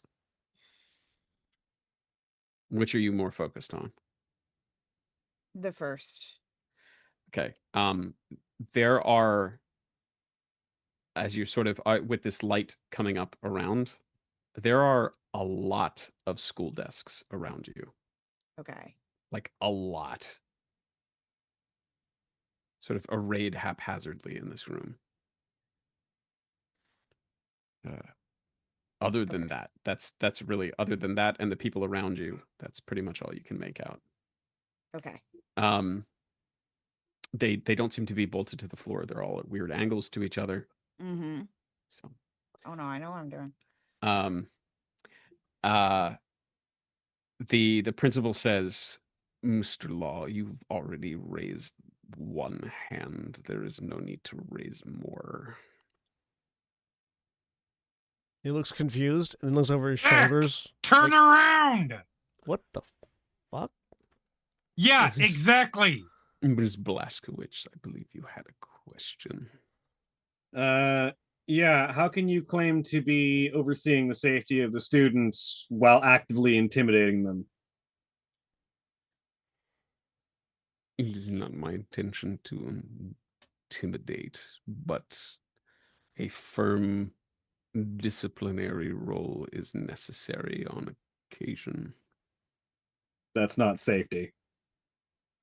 No, what it is a warning to remain safe, abide by the curfew, make certain that all of you are home until after harvest.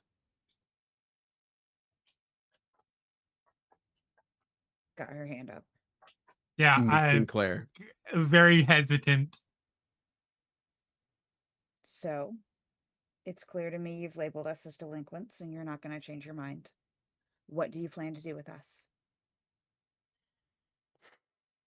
If you do not comply with my instructions to remain home, abiding by curfew, and to not attend harvest, I will put a note. And the air in the office starts to thrum with these words: in your permanent record. Knew where that was going. And there is it's like almost like an earthquake under your feet that Mhm. passes. The desks around you shimmer and shake. Zach, have you put the wings away, or are they still He out doesn't know how illuminating to the yet, room? so they're Okay, still out. cool. All right. So yeah, so you all can see them. Alexis Laramie. I just feel like I have to ask, why do we need to stay in for our own safety past the harvest festival? Like that's a thing that like happens. Why? The danger will resolve itself by harvest. How? If you had that information, you would not stay home. Alexis Laramie, I am familiar with your, and again, there is a thrum, permanent record. Well, look, I do not want. I am not trying to piss you off here. For once, I mean that with the teacher. But if you wanted me, you know that by saying that, you might as well have told me what it was, right? Because now whatever I'm imagining is 10 times the level of what you're thinking or what it is. Good. I'm an actor. I imagine. Mr. Law. Are you suspending us? At this point, you are being warned. So we can Miss leave? Sinclair. I'm up for Harvest Queen. I'm supposed to go to Harvest. Do not go to harvest, Miss Sinclair. Unless you wish for your parents to be notified and for your participation. And again, the room starts to thrum in cheerleading to be revoked.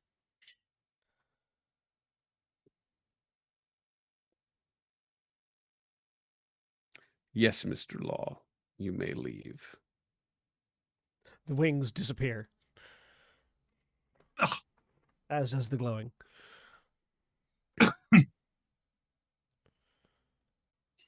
BJ raises a hand, still with the knuckle duster on it. Ms. Blaskowitz.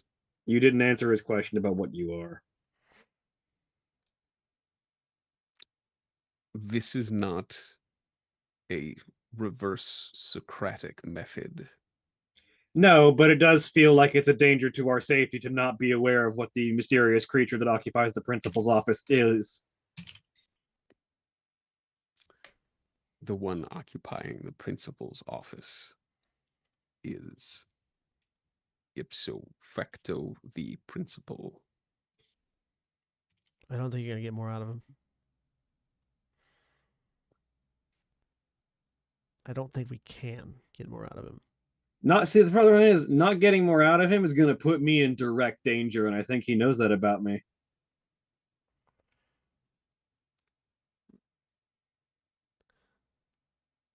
I'm gonna be honest, sir. I am very well inclined to do what you say, but also you're familiar with my permanent record. Very. I fight it. I fight those impulses daily, and I lose daily. All of you, to one degree or another, are fighters. This is not something that will lead to academic success. See to it that you direct your fighting towards fighting these urges, Alexis Laramie. Sir, you know that my grades are too good for anything else to get in the way. Make certain that you do not get in your own way, Ms. Blaskowitz. Yes, sir. Thank you, sir. I'm walking out. Yeah, And this is true. Like the underlying note there, BJ is a straight A student. Like Yep. she As is Ruby. she doesn't Zach look is like not. it because she does everything else in the meantime, but like she has nothing but focus whenever she's put to a task. So every class is straight A's. I'm gonna see if Ruby will allow me to take her hand. Yeah. And start walking out the principal's office. Okay. So Alexis is out. Ruby Yep. and Zach are leaving. I'm trying to grab Sunny and just pull Sunny out. Sunny's standing there, locked eyes with the principal. Yank, yank, yank. Do you have a question, or are you just sort of staring them down? That's a question. Just waiting for everyone else that's leaving. What about BJ seems to be inclined to stand around for at least a little bit further. I stop because I'm not letting Sunny be in. No.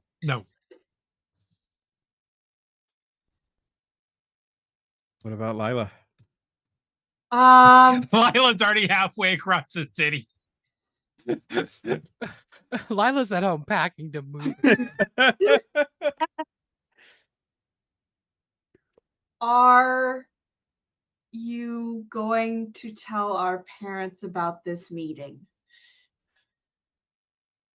Only if you give me cause. Their assistance is negligible with regard to your own urges. Those of you with parents still amongst the living, my condolences, Ms. Blaskowitz, for your losses.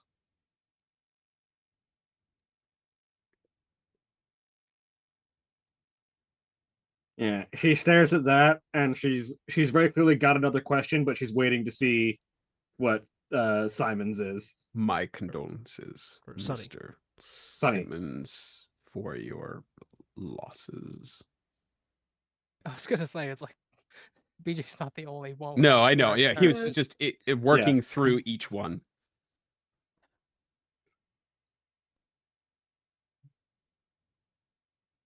So it says the same thing to both of you in an approximation of the same cadence. No, I don't think they need to know. Thank you for the warning. Good. I trust. Go ahead.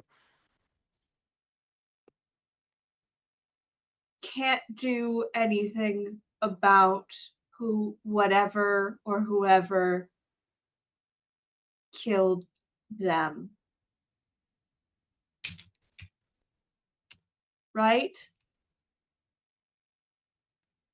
Mark Toland. Mark Toland. Mark Toland.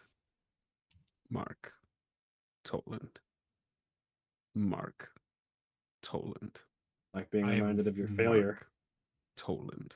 I am physically, with effort, pulling Sunny from this room. Because that sounds like a countdown or something to me. Sonny, are you resisting? Yeah. Okay. And actually, like when he starts repeating that, that's when Sunny will raise his hand. Mark Mr. Simmons.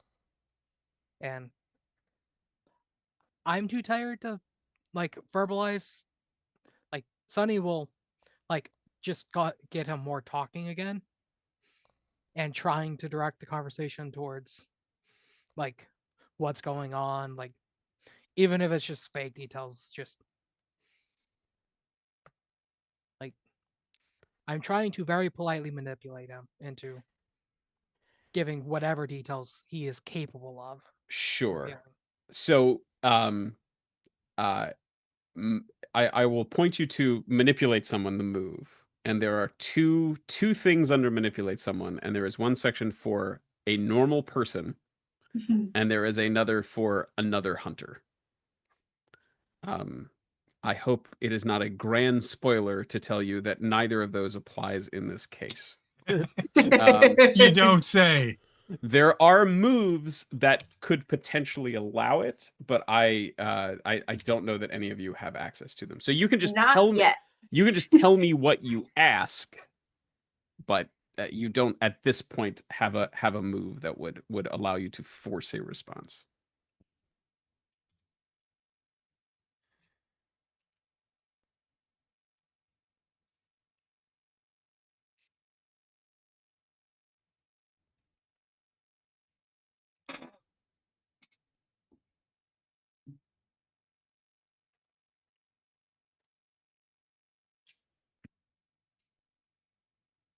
Yeah, unfortunately, I do not, because I'd have to be able to manipulate someone for the move that I do have to work. Because Fair. me being polite is enough cause.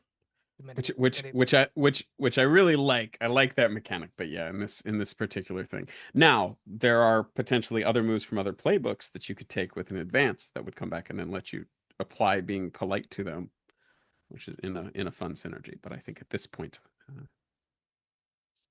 I would, but I do not have the experience for an advance at the moment. fair. So, Maybe later. but like I said, I'm just trying to get any details out. What question would you ask?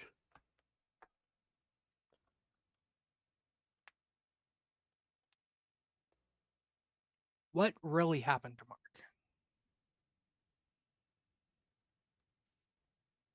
Nothing that will happen to you if you abide my instructions.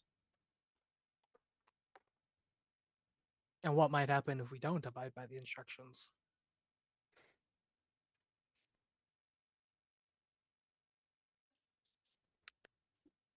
Don't find out. Bad shit. Can we go, please? Yeah.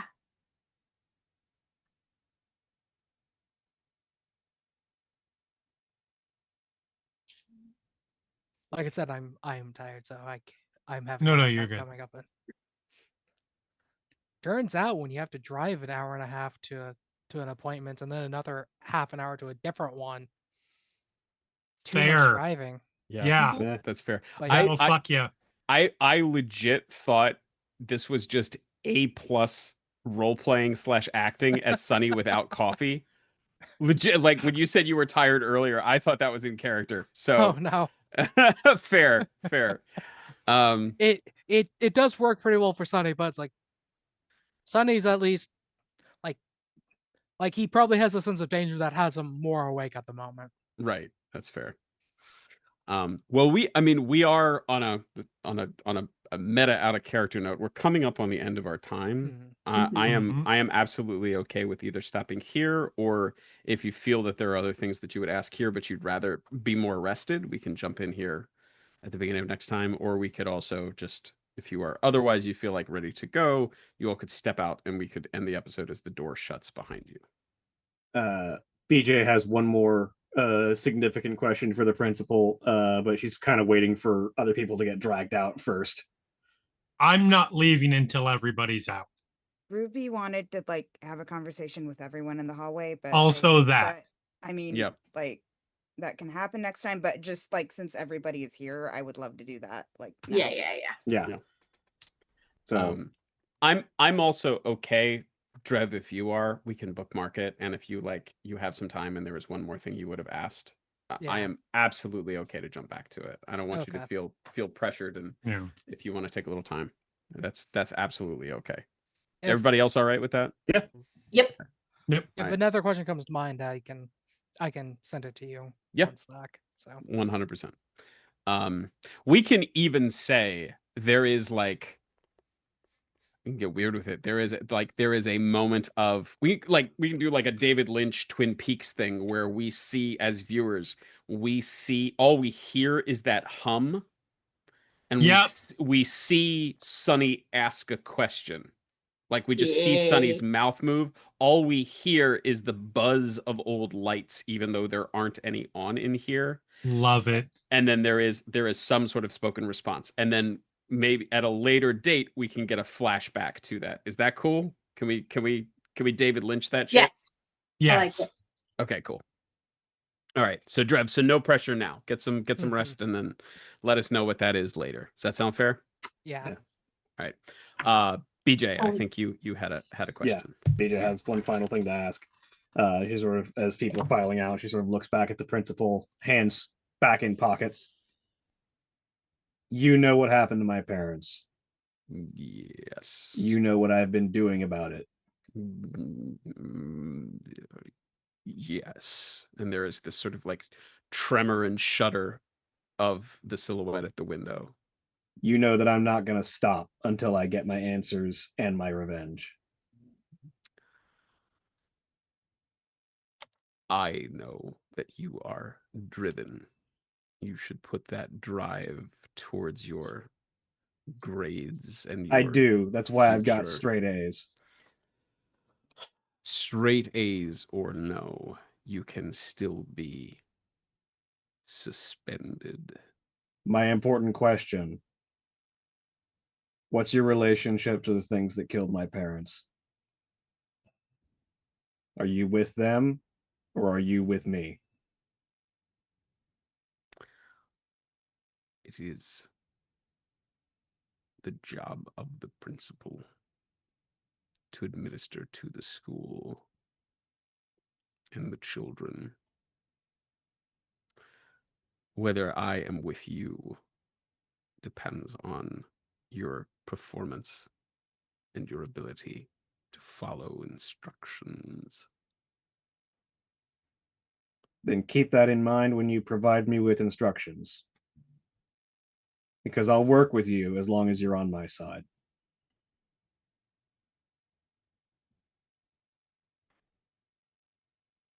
Noted.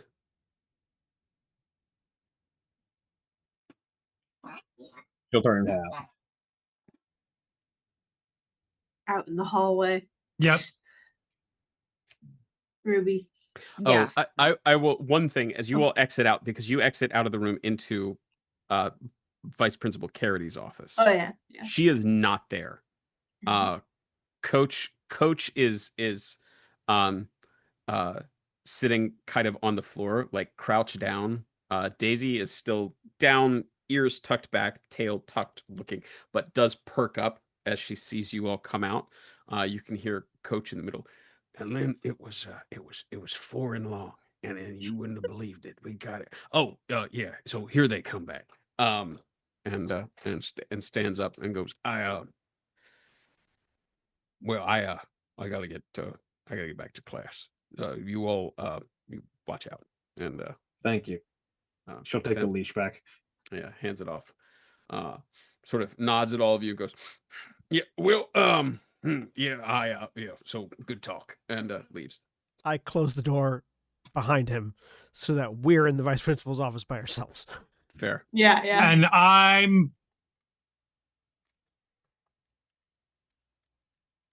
can we go somewhere, literally anywhere else and talk? The lights overhead flicker. Anywhere else. We need Yeah. to put some space between us right now. Yep, nope, fair. Opens door. Yep. And Is there like an empty classroom? For sure. For sure. I was going to say like because this is the middle of class, right? Yeah, yeah. And it's, again, it To is the it locker is room. We have Corner a of the whole football path. field. It is also a 90s show about a high school. There's always an empty Right. classroom. Yep. Bleachers, but behind the bleachers type situation. There's a roof of the building that mysteriously looks like every other roof of every other building. Even in better, town. I can smoke there. Through the locker rooms up to the roof. All right. Yep. Okay, so obviously we're going to harvest, yes? I fucking hate the answer that the answer is yes, but Something is I happening. was at gonna harvest. drop out before we hit senior year anyways, let's be honest. So Something is happening at harvest. Also, how do we identify what that was? Do we kill him or not? It Hi. it seems like he's It's unwise to talk. contractually obligated to protect the school and the students within it. It's unwise sorry, to talk do about we- killing something in its domain.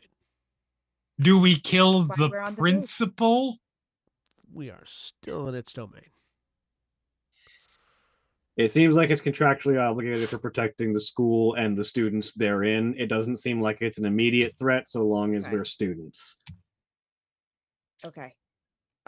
We need to figure out what's going on at harvest and how we take care of that because obviously some sort of deal was made. Yeah, something about harvest is responsible. I'm assuming because the ritual was broken and we're no longer sacrificing people, something in nature that the town made a deal with is now getting angry. Yeah. I mean, We need to go back and it could also be something entirely different.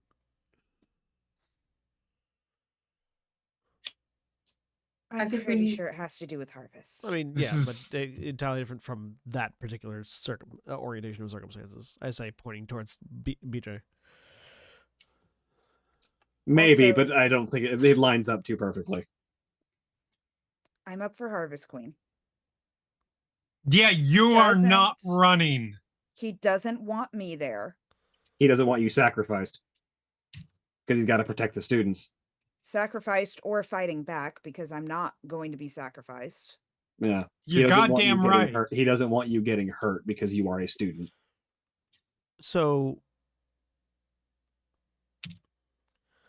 whatever that thing is, it can block the vision or presence of literal, actual angels. Yeah, I noticed you said his name and he didn't show up. By the Yeah. way, what the fuck? I don't You have know. way- Apparently, yes. that's new. Yep. I mean, it's not the first time I've gotten feathers to the face, but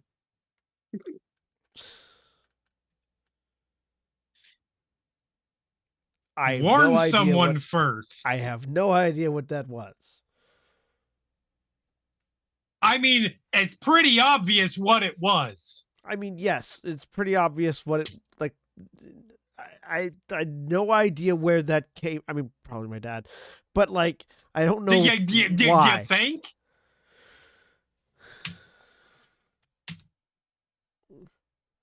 Zach, do you think your dad will have a better idea of what's going on? We better idea? Yes. Will he tell me? Coin flip.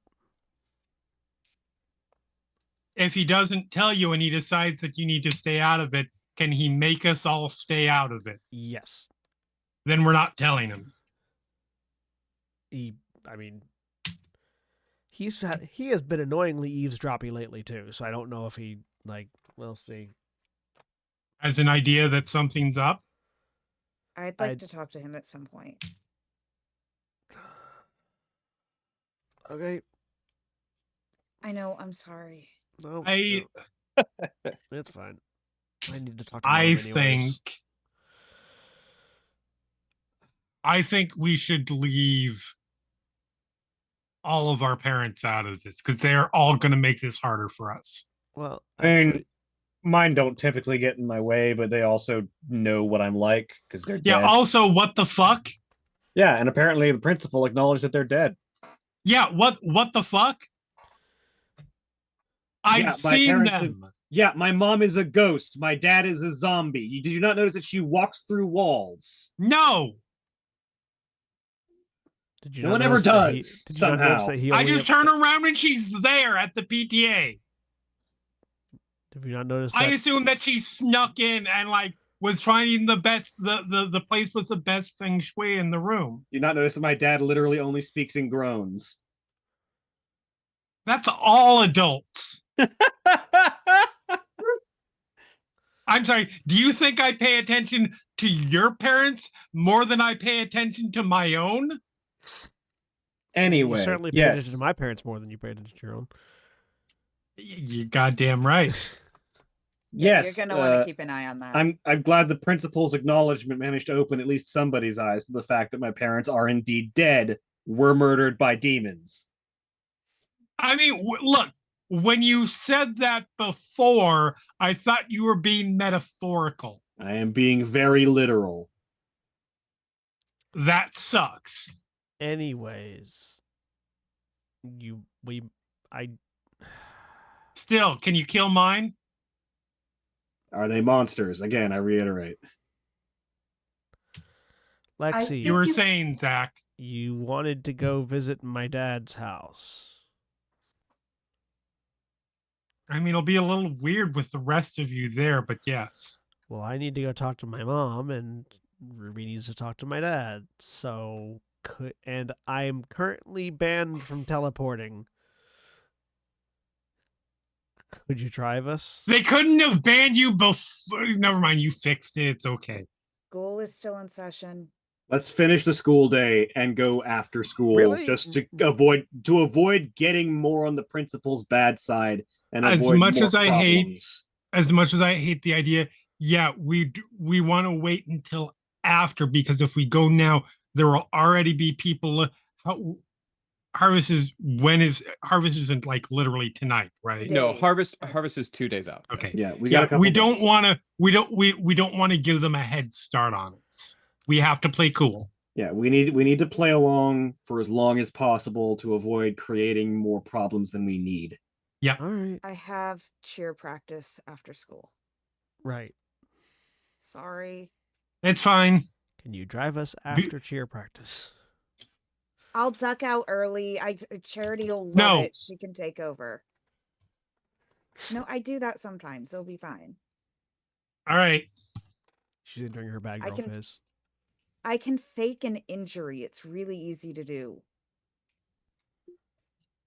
Sunny is leaned against the wall beside the door, asleep. Fair conversation. The conversation about the Okay. wings, about BJ's parents being killed by demons. Lexi, Uh-huh. I gesture at Sunny. Really? What? Really? Really what? The narcolepsy. That's Do you think I had something to do with that? No, you're like. He gestures with his hands. He's trying to reference you projecting Sunny, but he doesn't have the words. Right. I can work with it. Really? I have worked with worse, haven't I? I genuinely don't know. Yeah, I have. Narcolepsy is no big deal.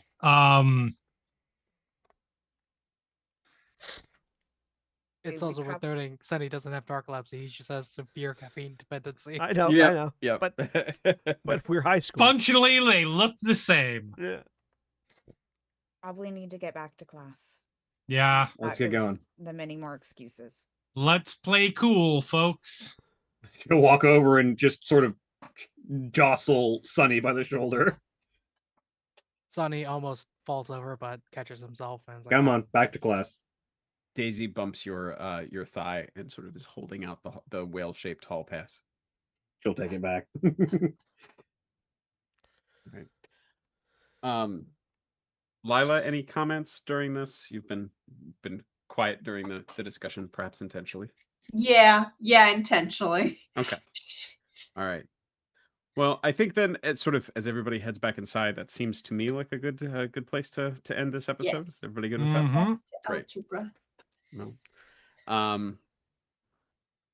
Thank you all for tuning in this week. We're very happy to always have you with us, and we hope you'll join us next week when I believe we are back off to A War in the Star. So possibly. Yer. A war in the Uh, star, singular. Exactly. Just the one.